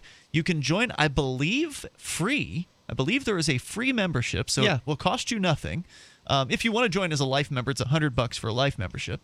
And you join the New Hampshire Liberty Alliance, and then you ask to be a bill reviewer, and then they'll put you in the system. By the way, $100 for a life member, I tossed that. I threw that at him because it was just really easy to do, and I don't have to think about rejoining because they do such good work. To me, in my opinion, one of the most important organizations on the planet. I'm obviously biased, but they're very important. What they get done. There's nothing like them in 49 other states. So, Stephen, did that make sense? Was it clear? Yes, thank you so much for the info. Excellent. Anything else you want to share? Nope, I'm great. Are Thank you planning a move to New Hampshire, Stephen? It's weird because actually, with my job, I have the ability to work anywhere in the world with a decent internet connection. Okay. So I really don't have an excuse other than getting over my own anxieties of leaving Texas. Where are you in Texas? In Houston. Aha. So leaving Texas, I would encourage you to do some more digging. But have you come up to actually visit New Hampshire, the Porcupine? The last time I was in New Hampshire was in 2007 in Rochester. And unfortunately, I contracted chronic Lyme disease while I was there. Oh, no. So when I left, it really didn't leave the best impression of the state for me. Yeah. Yikes. Well, yeah. I don't know what kind of diseases you can get in Texas, but I imagine there's fleas and ticks down there, too. Yeah, Lyme disease is kind of singular. I've heard, you probably haven't heard this excuse before, but it's one of the best excuses I've heard for not moving to New Hampshire. Yeah. Well, you're right. I mean, it's a good reason not to move to New England entirely. Lyme disease. Well, now don't they have ticks with Lyme in other places? I mean, I heard about it in Florida. Are you familiar with Lyme, Connecticut? No. Well, that's where Lyme disease is from. Well, you have a job that relies on an internet connection. How much outdoors stuff do you do? Not much. Yeah. Do you hike a lot? Stay in the city. I mean, like I said, it's more of a mental blockade for me to come to PorcFest. You'll have a great time. Well, PorcFest, you're out in the woods. If you want to make sure you're prevented from being bitten by any chiggers or Lyme carrying beasts, whatever it is, ticks, then if you're at the Liberty Forum, you should be pretty safe from that. It's right in the heart of Manchester. It's concrete everywhere. You don't have to worry about it. And it'll be great, too, because there's hundreds of liberty-oriented people who will be there, and hopefully we'll see you. Thanks, Stephen, for the call tonight. We'll check that out. Thank you. All right, awesome. And, either way, thanks for doing bill review, because, again, that's something you can do from anywhere. Yeah. And it really helps out what's happening here. All right. The Roundtable. Derek J. We've been teasing this all night long here. Satoshi's Roundtable. Now, no one really knows if Satoshi Nakamoto is going to be involved in this. Well, we can't be sure, but the list has been published of the people who are attending. And, I'll just get into it. What here. is it? The article is at CoinDesk.com. Headline, Bitcoin elite to gather on secret island for Bilderberg-style retreat. Obviously, there's... Where's this from? This is from CoinDesk.com. CoinDesk, okay. Yeah, and they're a reputable site that publishes about what's going on in the world of Bitcoin. Now, the website where you can learn about the Satoshi Roundtable is at satoshiroundtable.org. That's the official website. Okay. There you can go see it. Much unlike the Bilderberg group, I think they've published, they've got pictures. They don't say exactly where they're going to be, but here's the article from CoinDesk. An unnamed Caribbean island is set to serve as the venue for a secretive, closed-door gathering of elite Bitcoin CEOs and luminaries this weekend. Satoshi Roundtable, to be held from 6th to 8th February, is suggestive of the famed Bilderberg Conference, the annual meeting at which more than 100 finance experts gather in relative secret to the delight of global conspiracy theorists. Oh, yeah. Organized by Bruce Fenton of Free Stater. Of the Bitcoin Association and Atlantic Financial. Participants in the first annual Satoshi Roundtable include top executives from companies such as Blockchain, BitGo, BitPesa, Chain, ChangeTip, Coinapult, Mega Big Power, as well as noted VCs in the space such as Eric Voorhees and Roger Ver. Oh, two friends of Free Talk Live. And Free Staters. Yep. The event is openly exclusive, and as such, its official website cautions that only 50 members of the ecosystem will attend. The website reads, quote, "Even if you're a great person with many accomplishments in Bitcoin and lots of passion, you're not invited. We just won't likely be able to invite you." Speaking to CoinDesk, Fenton... So what's the qualification? Even if you're a big deal in Bitcoin? You got to be a big enough deal. You got to be really big. Yeah. Speaking to CoinDesk, Fenton discussed the big picture goals of the event, indicating that he strives to strike, quote, "the right balance of transparency and privacy by being open about it to the press, even if details about what transpires there may be scarce." Quote, "Attendees will have the option to have comments from speeches or interaction be publicly available. I personally plan to release everything I say, and anyone else can do the same. I'll also work to protect the privacy of those who want it." Interesting. It's a little Jekyll Island action for the Bitcoin universe. Yeah, to some extent, that's what it feels like. Fenton elaborated on the nature of the event as well, talking generally about the structure and noting that he intends to be a gathering of equals with only some set speakers. The event is designed to foster relationships, interaction, tech development, deal-making, and provide a fun and relaxed but intensive environment to dive deeply into the technology and issues surrounding it. Interesting. Yeah. Well, organizers indicated that Satoshi Roundtable has registration costs, but they expect to only make a small profit from the event. Quote, "The primary goal is to support a successful event, not to profit from it. The funds are used to cover logistics. Every attendee has meals, drinks, snacks, and entertainment included, as well as other activities and some event costs, as well as the logistics work team." So they're not paying for these guys to come here. They're handing them an elite invitation and saying, "Here's the cost. You should be here." Yes. Okay. Now, the content is unknown. While open about the event conceptually, Fenton revealed more information online talking to Bitcoin Talk, and we'll have to leave it there. Satoshi Roundtable .org to learn a little bit more about this. Satoshi You can at least learn who's going. Yeah, and we know some of those folks, so maybe they'll tell us a thing or two. But I think that's exciting because, these guys probably don't get a whole lot of time when they're at the bigger events and everybody's kind of bending their ear. They probably don't get a whole lot of time with one another. We'll see you tomorrow night. freetalklive.com, DerekJ.me. Free Talk Live. Crack cocaine, the way it hurts individuals and communities, I would really like to see dealers get the death penalty. Why are you so violent? It's a violent drug. It gets to your brain. It reorganizes. It actually physically changes the structure of your brain. That's true with alcohol. The community is being put in danger by the fact that these drugs are illegal. I don't use crystal meth, but I'm in danger from those who do use crystal meth in that if they need another hit and they can't afford it and their drug dealer's not willing to accept a BJ in order to give them a hit of crystal meth, then they are going to go and steal things, break into cars, break into homes. If you can't see how prohibition creates more problems than it solves, if you can't see how prohibition leads to more violence, just look at Al Capone and the history of alcohol. Yes. It's simple. Free Talk Live, 7 nights a week from 7 to 10 Eastern, live on the Liberty Radio Network at LRN.FM.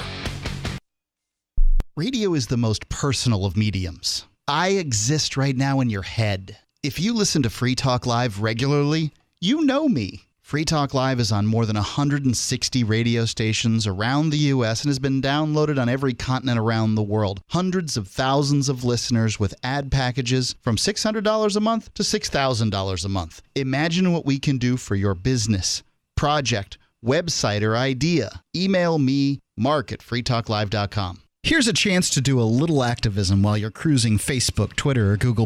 Between the LOL cats, the recipes, the hot girls, and the inspirational sunrise memes, Free Talk Live's posts pass by your newsfeed. Like them, comment. It gives us more exposure. If you don't see our posts, click like at facebook.freetalklive.com and then hover over it to click Get Notifications. It's an easy way to spread the ideas of liberty a bit further. I know you're busy, but you can spare that 1/10 of a calorie it takes to click on something. facebook.freetalklive.com.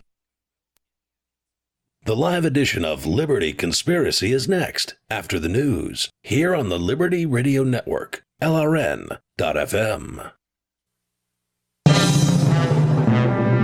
This is the Liberty Beat, your daily source for liberty news and activist updates, online at thelibertybeat.com. I'm Brian Hagan with your Liberty Beat for Friday, January 30th, 2015. Gold is trading at $1,258, silver $16.94, and Bitcoin's trading around $243.35. Today's Bitcoin price brought to you by ExpressCoin, the fastest, most reliable way to buy Bitcoin. Buy Bitcoin today at expresscoin.com. Your job, your home, your car, your money. All these things provide you with a sense of security. But what about your family security? What have you done to prepare if all of these things were suddenly gone? eFoods Direct has the food security you need for every emergency. eFoods Direct is food security.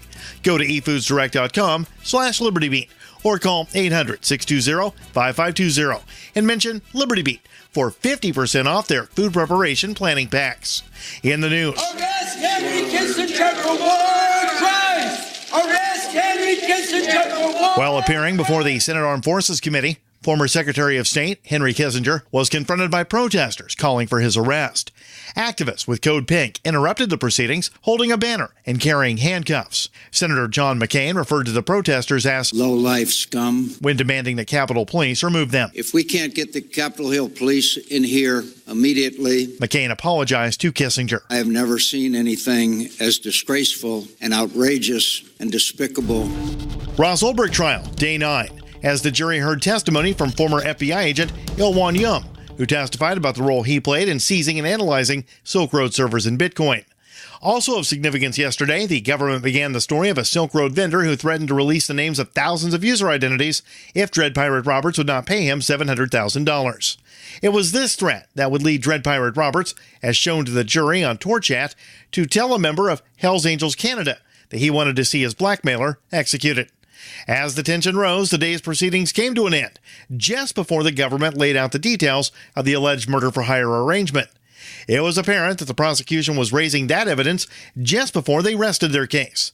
The Liberty Beat's John Bush, covering the trial in New York, says that judging by the faces of the jurors, that aspect of the case may have an impact on their decisions. The Liberty Beat's continuing trial coverage continues next week. See thelibertybeat.com for details on how you can help keep that coverage happening. Support for the Liberty Beat Silk Road trial coverage comes from the Free State Project, where thousands of liberty-loving activists are moving to New Hampshire, including Ross Ulbricht's mother, Lynn. Get 101 reasons to move into an amazing and growing community of awesome libertarians and voluntarians at freestateproject.org. This is the Liberty Beat for Friday, January 30th, 2015. Check out the website at thelibertybeat.com. The U.S. Senate